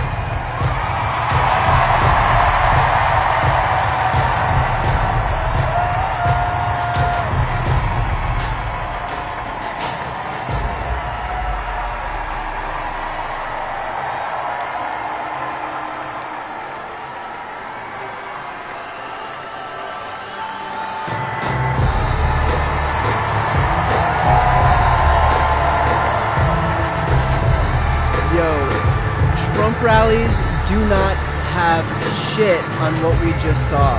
That was so good. The most incredible rally that I think I've seen in 10 years. The energy at these rallies is unlike anything that you can watch in politics right now. That was absolutely absolutely incredible. And that right there, let me just say why it's so important to have chosen a candidate who can so easily unify the entirety of the Democratic Party. It's so that we can keep that same energy and enthusiasm alive, because what we just saw at this rally, you can't buy that, you can't manufacture it, and you can't fake it. And so the fact that she was able to find somebody who is easily the hands-on favorite for everybody across the Democratic Party, the fact that she was able to find somebody who can do that, to keep that unity, will keep that energy from now until November. And that is so important, because that rally right there, what they just did on that stage, is going to be so much more valuable than trying to fake it. Or trying to convince you that you need to be a part of a movement that somebody can tell by looking at it isn't real or doesn't have the same passion behind it. That's the kind of thing you can't fake. That right there is real. And it doesn't, again, as I mentioned before, that Trump rallies do not hold a candle to what we just saw in Philadelphia tonight. That was the most incredible Democratic rally that I've seen since I've been doing this. And I've seen some good ones. But the energy, the momentum, the enthusiasm is with one party right now. And it's not even a question. It's not even a contest. What we just saw on that stage, that is the next president and vice president of the United States. So good. And I think what's especially interesting here, and I want to dive into a little bit of analysis, because there was one thing that I found especially important here, and that is that Kamala Harris spent this time, she went over, the stump speech and contrasted herself with Donald Trump, but she spent so much of this time defining who Tim Walz is. And that's so important, because she just got a massive leg up on the rest of the country, and especially the Republican Party, in terms of defining Tim Walz for her. Think about what Trump did. This is the most important point that I have to convey right here. Think about what Trump did at the RNC by focusing on J.D. Vance for just a few minutes. He couldn't even pry himself away from talking about himself. And so instead of introducing the country to J.D. Vance, he instead used the opportunity to stand up on stage for 90 minutes and basically fillet himself for 25 minutes over his attempted assassination, and then just do random acknowledgments for 20 minutes, talked about Hulk Hogan, talked about whoever was there, whoever would profess their loyalty and undying love for Donald Trump, he spoke about them, and then he went into his usual 50-minute stump speech where he talks about windmills and Hannibal Lecter and birds dying and whales dying and World War III, the usual stuff. But he didn't define J.D. Vance. And so what happens in the immediate aftermath of them? Well, we got the opportunity to define him for them, for the Republican Party. But what Kamala did here is she spent all of her time talking about who Tim Walz is and what he's done and where he grew up and who he is and his agenda that he's passed and advocated for,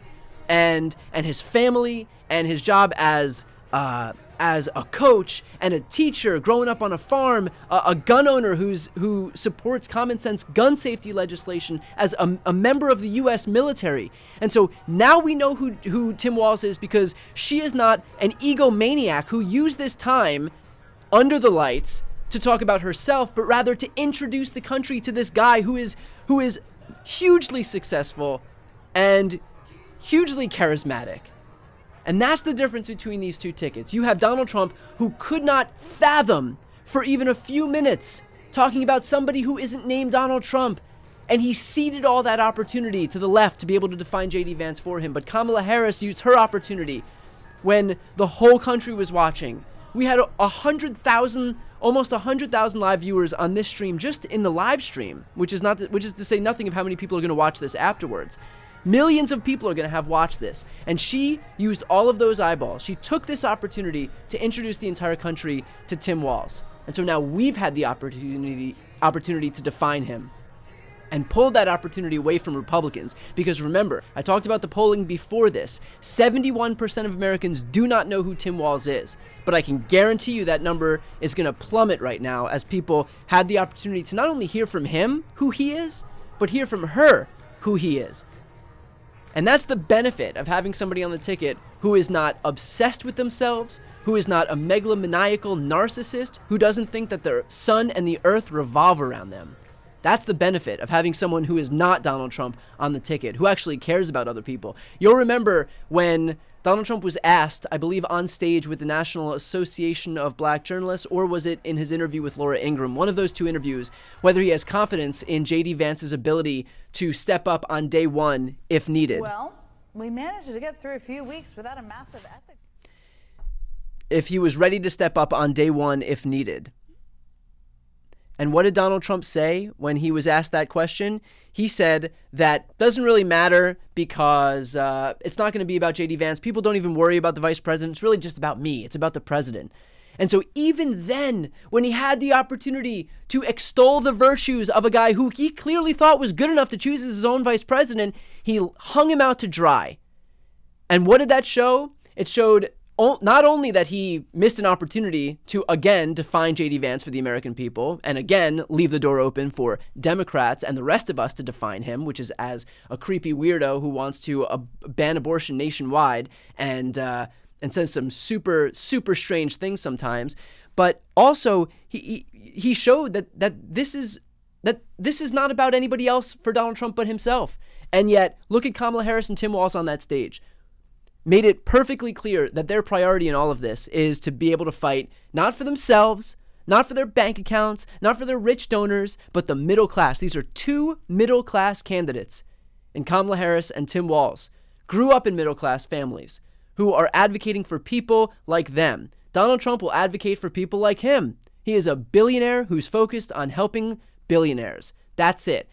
And if you don't believe me, look at what he did with his political capital when he was actually in office. His sole legislative achievement as president, with control of both houses of Congress, the House and the Senate, was a tax cut for millionaires and billionaires. That's it. And appointing judges who would go on to strip women of their reproductive rights. That's what he did with his political capital.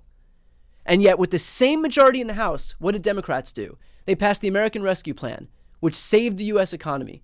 They passed the Inflation Reduction Act, which finally allowed the government to negotiate lower drug prices, capped the cost of health care for seniors at $2,000, brought the cost of insulin down to $35 for Medicare recipients, made the rich pay their fair share.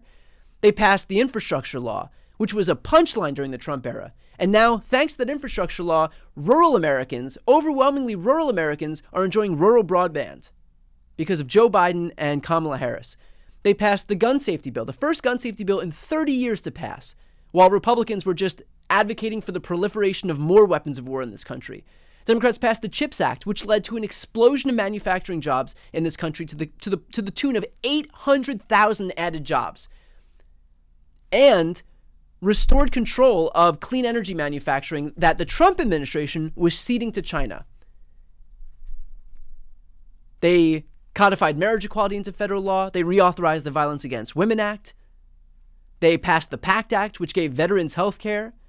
Republicans were trying to block that as a way to get retribution against Democrats for passing the Inflation Reduction Act. They were using veterans as a cudgel to wield against Democrats for political reasons. This is the party of the military, which is to say nothing of the fact that Democrats added 16 million jobs, a record high stock market, brought the unemployment rate down to the lowest point that it's been at in half a century, brought inflation down to its target 3%. Wages are now outpacing inflation. So they have a record to run on, and that record is helping middle-class Americans and low-class Americans. That's what they are focused on. Donald Trump, all he did with his political capital was help people like him, help his rich donors, and that's exactly what he'll do the second time around. And these people, Tim Walz and Kamala Harris, were able to make that case as effectively as humanly possible. That's why they have the energy behind their campaign. That's why they have young people. That's why they have the support of the middle class. And that's why Donald Trump is royally screwed right now, because the very people that he needs to be reaching out to, which are members of the military, which are gun owners, which are people of color, which are young people, he is losing all of those people because when he's backed into a corner and he sees bad poll numbers for himself, all he can do is attack and revert back to the norm. For him, it's just going to be racism. That's what he does when he doesn't know what else to do. And so he sees Kamala Harris doing well, and so now we get this new birther 2.0. It's the same with With Donald Trump, it's the same story, different day. When all you have is a hammer, everything looks like a nail. He only knows how to be racist, misogynistic, homophobic. He only knows how to divide people. He only knows how to lean into the politics of fear.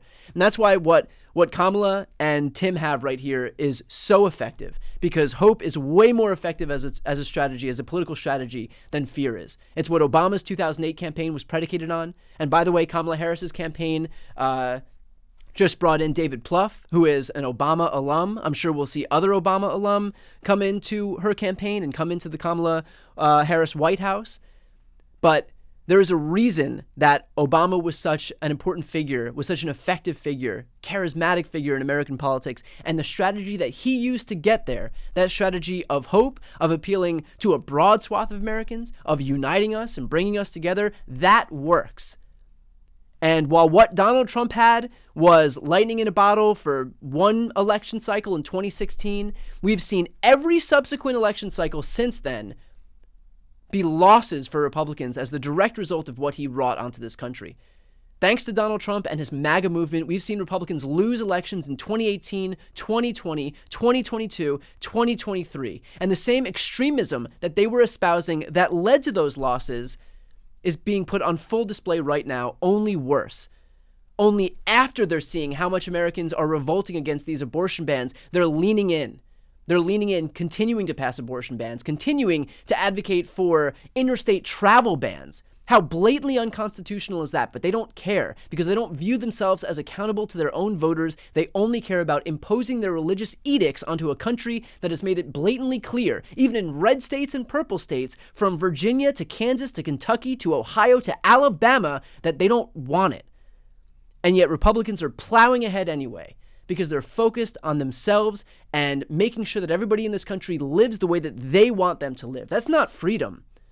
What the Republicans are pushing is not freedom. These are edicts. This is Christo-fascism. That's what that looks like. So a very exciting moment right here that we have with this rally.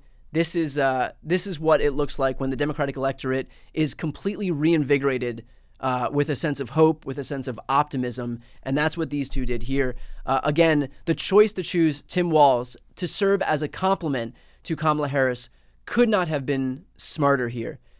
For everything that Kamala seemingly lacks, at least on paper, by virtue of being, she's from San Francisco, she's a liberal, she's a black woman, Tim Walz picks up the slack. A rural American, a Midwesterner, a high school teacher, a coach, a union guy, a blue-collar worker guy. These two complement each other better than anybody could have imagined. I mean, he was out here talking about the Second Amendment. How bad is that for Republicans? Good on him for not allowing Republicans to co-opt every issue that they think they can wave around to make themselves feel patriotic. There is nothing patriotic about being a gun owner that doesn't want background checks. Let's be clear, 90% of Americans agree with universal background checks. Republicans oppose it because the NRA just wants blatant, naked, unadulterated proliferation of weaponry across the country. There's nothing common sense about that. And that is an issue that is ripe for the taking for Democrats, and that's exactly what Tim Walz did right there on that stage. It is about taking back the issues that Republicans have co-opted and perverted and hide behind to make themselves feel patriotic, like religion, for example. There's nothing Christian about hiding behind Jesus while advocating for the repeal of SNAP benefits and Medicaid, which overwhelmingly supports low-income and disabled and young Americans. There's nothing patriotic about advocating for the expulsion of refugees while hiding behind Jesus Christ, who himself was a refugee. There's nothing patriotic about trying to vote against children getting meals in schools, which is exactly what Tim Walz signed into law. And to that point, I'm going to show you a clip, probably the most famous clip of Tim Walz, and I think it's important to show. So here we go.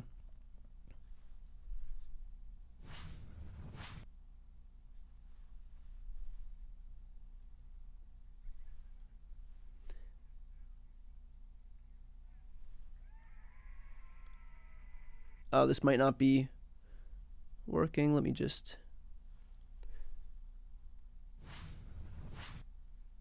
I will fix this right now.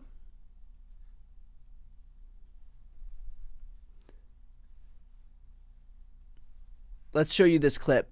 This is probably the most potent attack that Tim Walz has, and I think it's so good. So I'm going to play it right here. It doesn't look like this is working. Anyway, this is what I wanted to show you was the video of Tim Walz being able to sign free school lunches for students, free school breakfasts and lunches for all students, regardless of how much their parents make, into law in Minnesota. That's what he did. Republicans, again, had full control of government. When did they do anything like that? When did they advocate for any policy like that? And yet they have the audacity to stand up there and beat their chests as Christians when they've not done anything to help low-income people, to help immigrants, to help the poor, to help the disabled. It is only about helping their rich buddies. And by virtue of Donald Trump picking J.D. Vance, who is funded by Peter Thiel and Silicon Valley billionaires, it just goes to show that he's doubling down on exactly that strategy. There is nothing about Trump or J.D. Vance or the Republican Party right now that would lead anybody to believe that they care about anybody who is not a millionaire or a billionaire.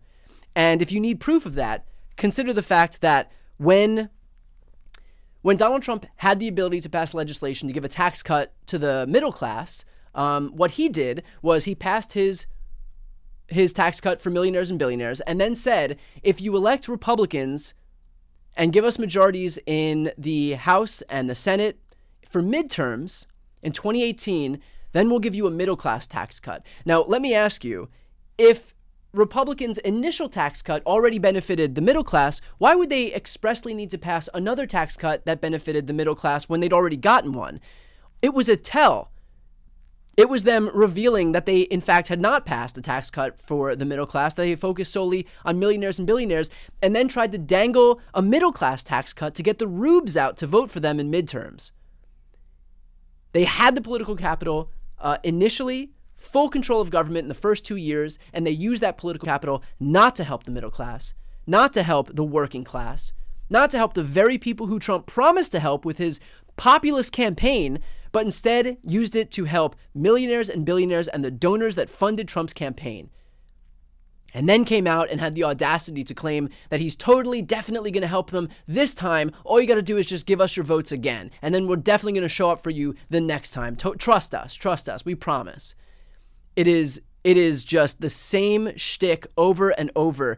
And when these people have had the opportunity to show that they're willing to help people, they show us who they are every single time. Just real quick, for those watching right now, I think about half of those watching in this live stream are not yet subscribed to this channel. If you want to support this live stream, if you're enjoying this post-rally analysis and want to just show some support for the channel more broadly, the best way to do that is to subscribe to this channel. It doesn't cost you anything to subscribe, but I'd really appreciate it. In this way, you get to watch more live streams like this one. I will continue to do these live streams for Kamala Harris's rallies, and I'll even do them for Trump's rallies, because I think it's important to fact check these, and I think it's important to remind people exactly who Donald Trump is, because he derives some benefit from Americans kind of forgetting the chaos and the mayhem and the pandemonium and the confusion from the 4 years that he was in office. He's benefited from all of that just because of recency bias, right? And so by virtue of continuing to promote him and show people who he is and the lunacy of what he says and the cognitive decline that he's very clearly in the throes of right now, I think that is just as important as advocating for and extolling the virtues of Kamala Harris and Tim Walz with their rallies as well. So again, if you're not yet subscribed, please do me a favor and subscribe. And finally, one other way to support my work is I have a book coming out in just a few days. It's called Shameless. The foreword was written by Jamie Raskin, and it includes interviews with Pete Buttigieg, Jen Psaki, Al Franken, Mark Elias, Heather Cox Richardson. So if you'd like to support my work beyond just subscribing, the book is on sale right now. I pinned the link in the comments section, or you can just go to Amazon or Barnes & Noble or bookshop.org. That's a great bookseller to benefit indie bookstores, bookshop.org, and just type in Shameless by Brian Tyler Cohen. J.D. Vance's book is ranked the top book in America right now. Please, if for nothing else than your disdain for J.D. Vance, do me a solid and make sure that J.D. Vance does not beat me when it comes for this comes time for this thing to actually be on some rankings here. There was another important point that I wanted to touch upon, and that was the idea that when Kamala Harris started off, she was giving the same speech in the very beginning. And clearly it was a much different speech toward the end. But the beginning of this speech was different. And that's where she spoke about, put the framing into perspective in terms of who she is and who Trump is, and how she's running as a prosecutor, and she has spent her entire life putting con men and scumbags and liars and cheats and sexual deviants like Donald Trump behind bars as her job as a prosecutor. And then you've got, on the other side, a 34-time convicted felon who was found liable for sexual abuse and defamation and liable to the tune of $500 million for business fraud. And I know that people had, and then she comes out with her famous line, like, I've dealt with guys like him. I know his type. And I know people had heard that before, but here's the important part to remember. Repetition is so important. If you're hearing Kamala Harris say that speech and you've already heard it, then we should cheer along the fact that she is repeating what is objectively a very persuasive speech. We should cheer on that fact because we're not the only ones who are listening to this. And for a lot of people who are seeing this stuff, they're seeing it for the first time. And so put yourself on the side of, okay, our job is not necessarily to be the end user. We're on this team. Our job is to make sure that we're spreading the winning message to reach people who need to be persuaded. And what she gave was a winning message by doing that framing of a prosecutor versus a felon, a criminal versus somebody who's fought her entire life for the rule of law, somebody who's spent, his life committing crimes for his own financial benefit versus somebody who's going to fight for other people in the middle class and Americans more broadly. So we know that that's effective. So put ourselves on the side of the team that's doing this messaging. Our job is not to be entertained anew every single time. Our job is to band together, figure out the most effective messaging, and then reach new people. And so if we hear this speech for the second or third time, that's great, because know that there are a ton of people out there who are hearing it for the first time. And then when they come on board, they're going to say, oh, I'm on board because that was an effective speech. Say it again. Say it again and reach new people. Say it again to my uncle and my friend and my neighbor who aren't on board. But we know this is effective messaging, so put yourself in the inside and know that, okay, now that we have effective messaging, we don't need to find a new message every time. We have to find what works. And then keep repeating that message over and over and over to new people. And every time she goes to one of these rallies, maybe we get 10,000 more people who wouldn't have voted. Maybe we get 5,000 people. Maybe we get 1,000 people. But in a state where the difference, like it was in Pennsylvania, is 40,000 votes, or in Georgia, where I believe it was 12,000 votes, or 20,000 votes in Michigan or Wisconsin, every bit matters. And so when we have persuasive messaging, like the messaging that we saw here, and you've heard it before, know that that's great.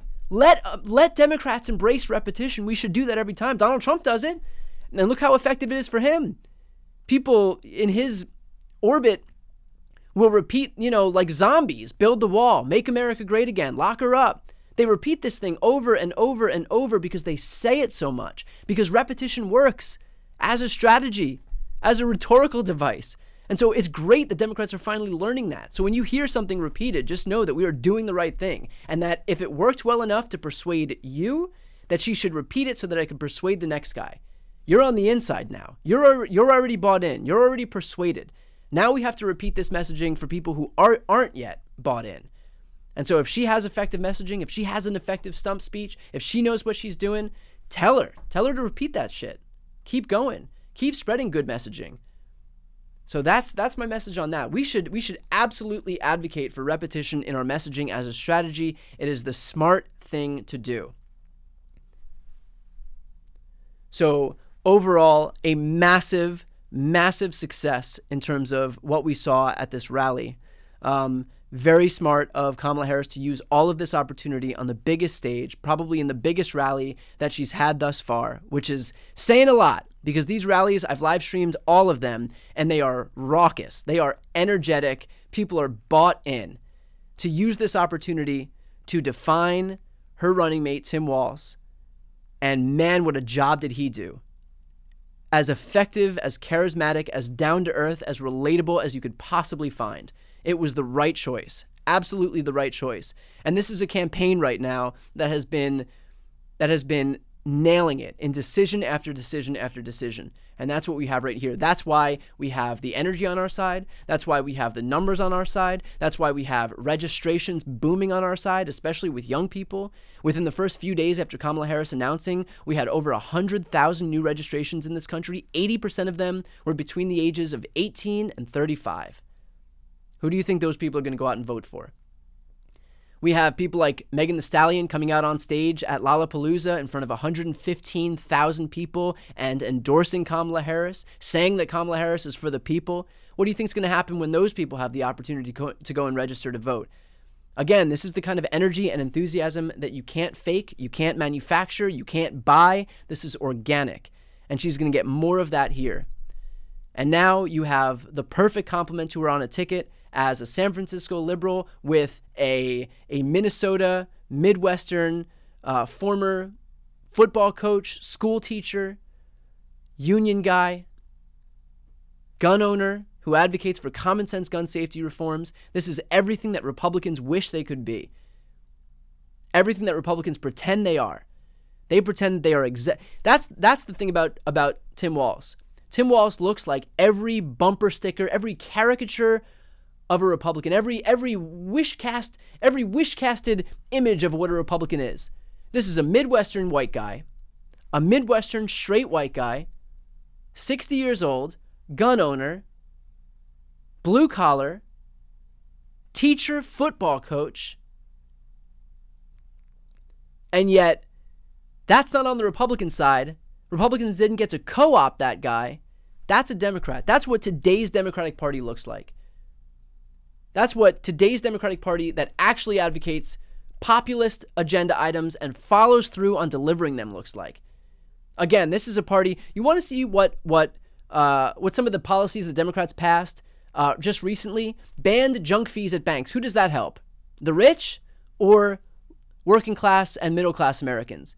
Made sure that when your flight got canceled, you'd be immediately refunded. Who does that help? The rich or does that help working class and middle class Americans? Capping the cost of inhalers at $35. Who does that help? The rich or the working and middle class? Capping the cost of insulin at $35. Who does that help? The rich or the working and middle class? Giving rural broadband to Americans. Who does that help? The rich or middle and working class Americans, overwhelmingly in red states? On issue after issue, Democrats have had the opportunity to show up and actually prove that they are a populist party, and they've done that every single time. There's a reason that jobs are booming right now. And that when they were given the opportunity to advocate for some subset of America, they didn't just immediately default right to helping the donors who funded their campaigns. And there's a reason so many billionaires, especially Silicon Valley billionaires, are now defecting to the Republican Party, because they vote for one thing. They vote for lower taxes for themselves. That's the only thing they vote for. You can tell a lot by a political party by who supports them. And thus far, you have these Charlottesville neo-Nazis, the white supremacist groups, those militant far-right organizations. You have fascist and Christo-fascist billionaires from Silicon Valley. You have the authors of Project 2025.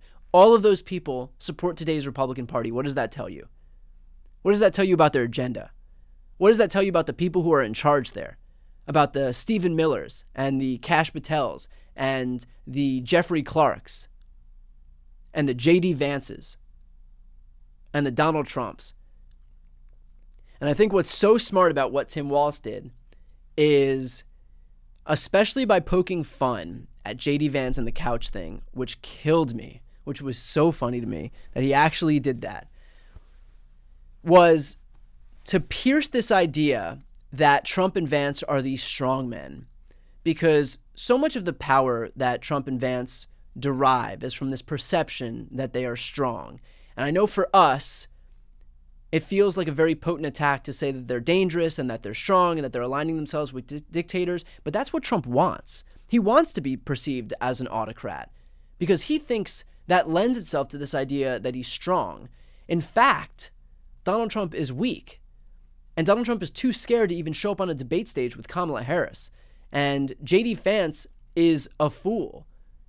And bringing up this stuff about him and his couch puts that on full display. These people are less scary than they are clownish. That's what they are. They are jokes. And I think it's very smart to continue to perpetuate this reality that, in fact, Donald Trump is a weak person's idea of what a strong man is. If he was actually strong, first of all, he wouldn't feel the need to punch down on vulnerable communities. He wouldn't feel the need to punch down on people who don't immediately grovel at his feet. He wouldn't need to feel the need to punch down on protesters who aren't bestowing complete loyalty onto him. He wouldn't feel the need to only help millionaires and billionaires while he was in office, but he's not strong. And so that's why he does those things. This is what insecurity looks like when it's put on full display. So again, Donald Trump is not strong. He's a weak man's idea of what a strong man is. And what we saw on that stage from Kamala Harris and Tim Walz, which are people who are secure in their convictions, people who will use their power not to help themselves, but to help people who need help. That is why they are in government. Being in government should not be carte blanche to help people who don't need the government's help. It should be an invitation to help people who actually need help. And that's what they've done. Again, look at what Democrats have done with this rare slice of unified government in the first 2 years of Joe Biden and Kamala Harris's administration. The American Rescue Plan, the Inflation Reduction Act, the CHIPS Act, the PACT Act, the Infrastructure Law, the Gun Safety Law, Violence Against Women Act, codified marriage equality into federal law. All of these things help regular people. That's what they did with their political capital. What did Tim Walz do as governor of Minnesota? Made sure that kids who couldn't afford it would be able to eat hot meals at school, would be able to make sure that all Americans in that state, all Minnesotans could vote by strengthening voting rights in that state, making sure that women had paid leave if they needed it, bolstering the ACA and health care protections. This is what it looks like when people actually advocate for people in the middle class, for working class people. This is them actually walking the walk, not just standing up there as Donald Trump does and making all of the rubes who flock to his campaign think that they're getting a good deal when in fact they're getting bent over. Over and over, we have proof that Donald Trump, at every turn, when he could have used his political capital to actually help people, the very people who support his campaign, he screwed them over and then sold them a bill of goods by lying about what he actually did. He's lied about every single thing he's done since he was in office. He claimed that he built the border wall. He didn't. He built like 50 miles of it. And yet these people show up at his rallies and think that he built 2,000 miles of wall, and they throw themselves on the ground in front of his feet. They think they got a tax cut. They got crumbs. The tax cut went to millionaires and billionaires overwhelmingly. These people got crumbs. He told them that he was going to protect Medicaid, Medicare, and Social Security. Every single one of his budgets sought to cut those programs. Every single one. The proof is right there in the numbers. He says one thing and he does another. Do not listen to what these people say. Watch what they do. Donald Trump has such contempt for the people that trust him, the people that believe in him, that what he decided to do is just outright lie to them. He does not care about his own supporters. He has more contempt for his supporters than he claims even Democrats have for them, because at least we'll tell the truth. And yet, what does Trump do with his own supporters? He tells them one thing and then does something completely opposite, even though doing so screws them over. He frames himself as some champion for earned benefits, and if he had his way, if it wasn't for the Democrats blocking his proposals and actually funding the government properly and actually funding Medicare, actually funding Medicaid, actually funding Social Security, these people would be screwed. Republicans have tried to repeal Obamacare 77 times so far. What do you think that would do when it came time for people to get affordable health coverage? They had the opportunity to bring forward this elusive plan that Donald Trump was putting forward that would be cheaper and more comprehensive. They had full control of government. Did we see one single plan? No. That's why John McCain voted against it, because all they tried to do was skinny repeal of the ACA with nothing to replace it with. They called it repeal and replace, but they forgot the repeal. They forgot the replace. It was just repeal. Their only plan is to make sure that people aren't covered. They only care about themselves. And they've put that on full display over and over and over again. Again, for those watching right now, to continue watching my live streams as I continue to host them for subsequent rallies, Kamala and Tim Walz rallies, and Donald Trump rallies, and J.D. Vance rallies, if we can stomach it. If the comedy isn't just too much for us to bear, because this guy can be funny. This guy can be funny. So if you want to support the work that I do, please make sure to subscribe. If you're not yet subscribed, it doesn't cost you anything to do that. Also, if anybody watching right now is in DC or in Los Angeles, I'm going to be live in DC on August 14th, so about a week from now, with Jen Psaki. And the link to the book tour is pinned at the top of the comment section. So click on that link and go down to book tour. And if you were in LA, I'll be live with Jon Favreau of Pod Save America in Los Angeles on August 26th. So definitely would appreciate if you came in person. We are very close to selling out in Los Angeles. There's still a few tickets left in DC. So again, if you live in DC, we are just a week away from that show, me and Jen Psaki live in person. So please click the link in the pinned comments in the comment section right now, where it says pre-order my new book, Shameless. That same link will bring you down to the book tour part of the website, and you can grab tickets now. Would definitely love to meet you in person, sign some books, and so if you have any availability, please try to make it there if you can. And of course, if you'd like to buy the book, the same link will get you there as well. And that would be a great way to support what I do. It's also a great way to make sure that J.D. Vance isn't higher ranked than me when the book rankings come out. And right now, J.D. Vance's book, Hillbilly Elegy, is the number 2 ranked book on all of Amazon. So if you want to help me beat J.D. Vance, that would be a hugely helpful thing for me right now. I poured a lot of my heart and soul into this book, Shameless. And again, Jamie Raskin wrote the foreword for it. So I would love for you all to have the opportunity to read it. So that link to the book and the book tour are pinned at the top of the comment section right now. So definitely try to grab it and show up at the book event if you can.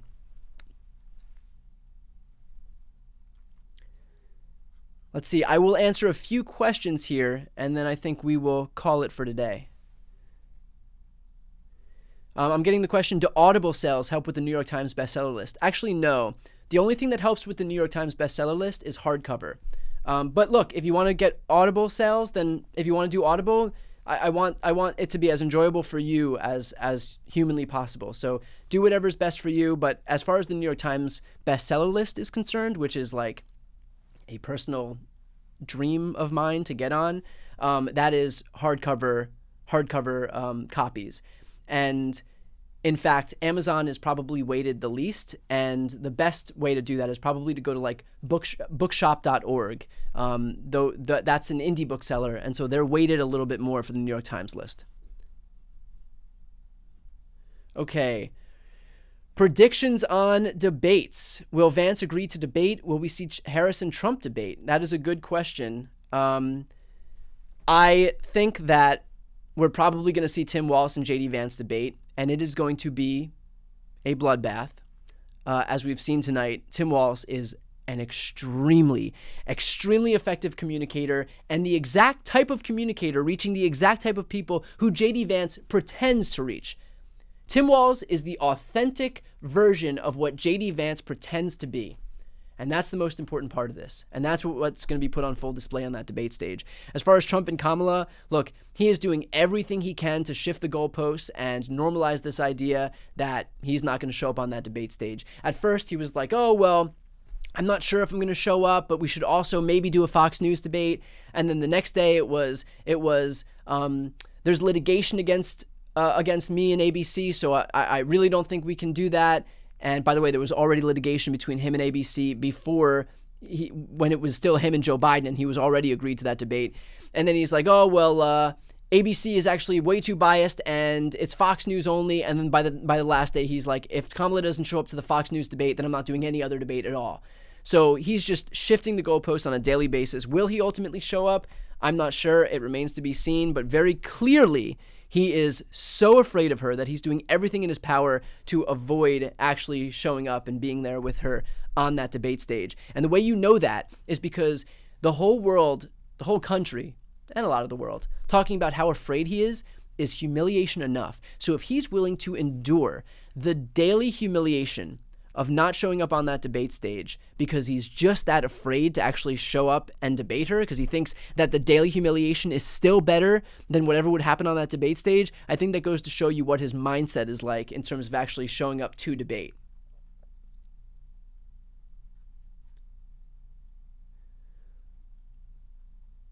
Why is JD Vance against IVF? Because JD Vance is a Christo-fascist whose idea of governing is to impose his religious edicts onto a population that isn't interested in having it. These people want to control other Americans. That is their sole goal. They want everybody to have freedom, but in reality is the freedom to live exactly like they live. And they view IVF as unnatural and not how God intended, and so they're against it. It is about imposing their theocratic edicts onto the rest of the country. And meanwhile, you've got someone like Tim Walz, whose own children were the result of IVF. And so if ever you had two champions who were better on this issue than these two people, than Kamala Harris, whose main issue over the last year was crisscrossing the country talking to college kids about how important reproductive rights were, and Tim Walz, who owes his own family to IVF, and who was the first governor in the entire country to codify abortion rights into law after Roe was overturned. You could not find two people better poised to take on the combination of Donald Trump, who has patted himself on the back on a daily basis for appointing 3 Supreme Court justices who would go on to overturn Roe, and JD Vance, whose own website admitted that his goal was to end abortion, not leave it up to the states, like we're told, like the lie that we're fed on a daily basis by the right, but end abortion. Make no mistake, if nothing else resonates with you, if you're not in it for the Democratic Party, they're not your team, you don't really care about climate change, you don't really care about gun rights or health care, that's your prerogative. If your issue is abortion rights, which has been proven to be a resonant issue across the political spectrum, just know that if Donald Trump and JD Vance get into office, we will 100% have a nationwide abortion ban. If Kamala Harris and Tim Walz get into office, they will codify abortion rights into federal law. Mark my words. Mark my words. So if nothing else resonates with you, at least think about the right to bodily autonomy. And in fact, a good quote on that is the quote that Tim Walz said tonight, which is, even if you wouldn't make the same choice for yourselves, there's a golden rule: mind your own damn business. The fact that the Republican Party, the party of freedom, the party that beats their chests as freedom lovers, that their sole priority right now is putting themselves between you and your doctor, putting yourselves between you and your family planning, putting yourselves between you and your partner, putting yourselves between you and porn use, is a testament to the fact that the party of freedom is a shiny bumper sticker that they use to hide the fact that, in fact, they're not focused on freedom. They're not interested in any of that stuff. They are only focused on imposing their edicts onto people below them. That's what they care about. That's what they're in government to do. They think that they are in their church and their job is to proselytize the rest of the country. That's what they think that they're there to do.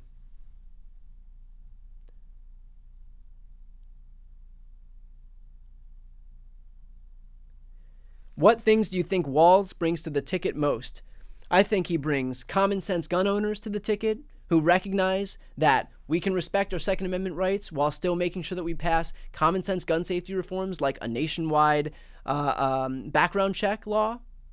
I think he brings a permission structure for rural Americans to know that it's okay to vote for not just a San Francisco liberal, but a guy like him. A white guy who looks just like them, who's rural, grew up a farmer, and has working class roots and is a union guy. I think he's great for union workers who, if there was any doubt about Kamala Harris's, about her adherence to strong union protections by virtue of being on Biden's ticket and being in that administration, Tim Walz solidifies that vote because he has the strong support of the United Auto Workers and lots of other unions. So Tim Walz has been super effective in terms of giving a permission structure for other Americans to make sure that they know that it's okay to vote for the Democratic ticket, even if it might seem too liberal, even if they're not super keen on voting for a woman or a black person or someone from San Francisco, whatever it is. Tim Walz offers that permission structure to other people in this country. And I think that's especially important because our job here is not exclusion, not doubling down on the base, but expanding our tent and reaching as many people as humanly possible. It's what Donald Trump failed to do with the pick of J.D. Vance, and it's what Kamala Harris was able to do with Tim Walz.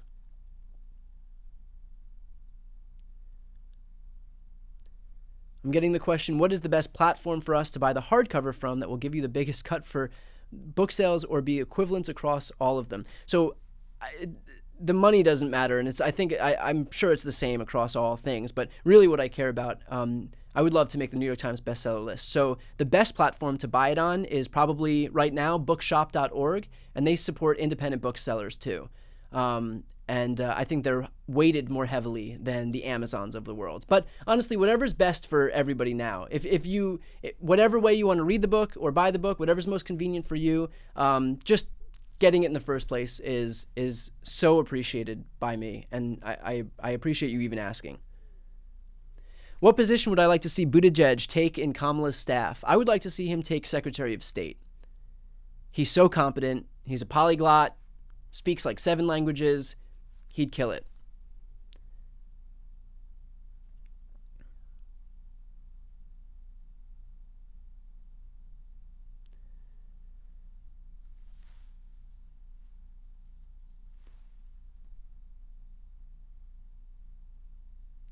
Do I have advice for people who are having problems with their voter registration suddenly not being valid? I've contacted all officials in my state and not sure what to do. I would also reach out to your legislator or your member of Congress. That is something that they'll be able to help you with. So especially if you're represented by somebody in the Democratic Party, they will be glad to help you. And if not, find a Democrat nearby who will be able to help you, and their legislative staff will be able to help you. But reach out to those legislative offices. You can straight up Google who's my congressperson and type in your zip code, and you'll get that message. Call them, email them. They'll pick up. I've called my member of Congress. They'll pick up the phone. No, not them, but their staff will pick up the phone. Sometimes they'll pick up the phone, but unlikely.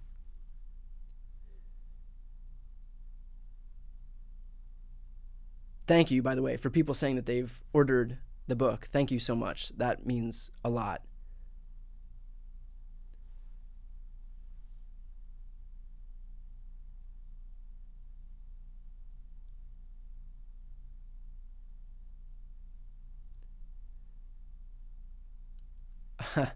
Do I think that Glenn Kirshner would take the role of Attorney General? I think Glenn Kirshner would take the role of Attorney General in a heartbeat. Would also be pretty cool for me because I would have a direct line to the Attorney General, although I don't think our show would be able to go on. But I don't know that President Kamala Harris would appoint Glenn as the Attorney General, but I'd love to see it. I'd love to see it. Man, he has my vote.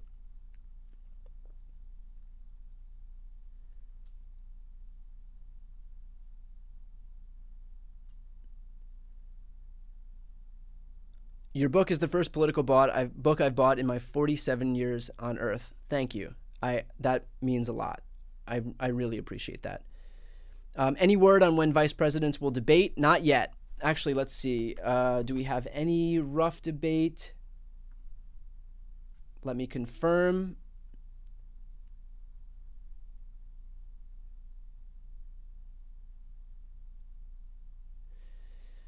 So the initial invitations for a VP debate were July 23rd or August 13th. Obviously, those aren't going to happen. So we don't have any update yet. But as soon as we do, I will make sure to bring it to you. So again, make sure to subscribe if you want to be able to watch that debate as soon as we have that one. That will be definitely a good one.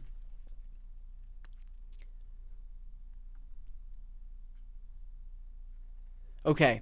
I think we will call it there. I'm going to get some more videos out for today. A quick reminder, please, everybody who's watching, check your voter registration. It is especially important. Make sure that you are registered to vote. Make sure that nothing didn't happen. Republicans are always trying to clear off the rolls, especially roles that just so happen to be in Democratic districts and Democratic localities. So make sure you are registered to vote. And also, please make sure to subscribe to this channel so that we can continue watching live streams like this one, as well as my other video content. If you would like to support me further, 2 ways to do that are pre-ordering my book, Shameless, and also come to see me in person in Washington, D.C., with Jen Psaki, or in Los Angeles with John Favreau from Pod Save America. And again, you can find the links to all of those at the same link, which is pinned in the comments section of the chat right now. So I very much appreciate everybody joining me for this. We had a really, really, really successful rally there, and hopefully, and I'm certain that it will, the enthusiasm and the energy stays exactly where it is right now. So again, thanks everybody for joining, and I'll catch you for the next one.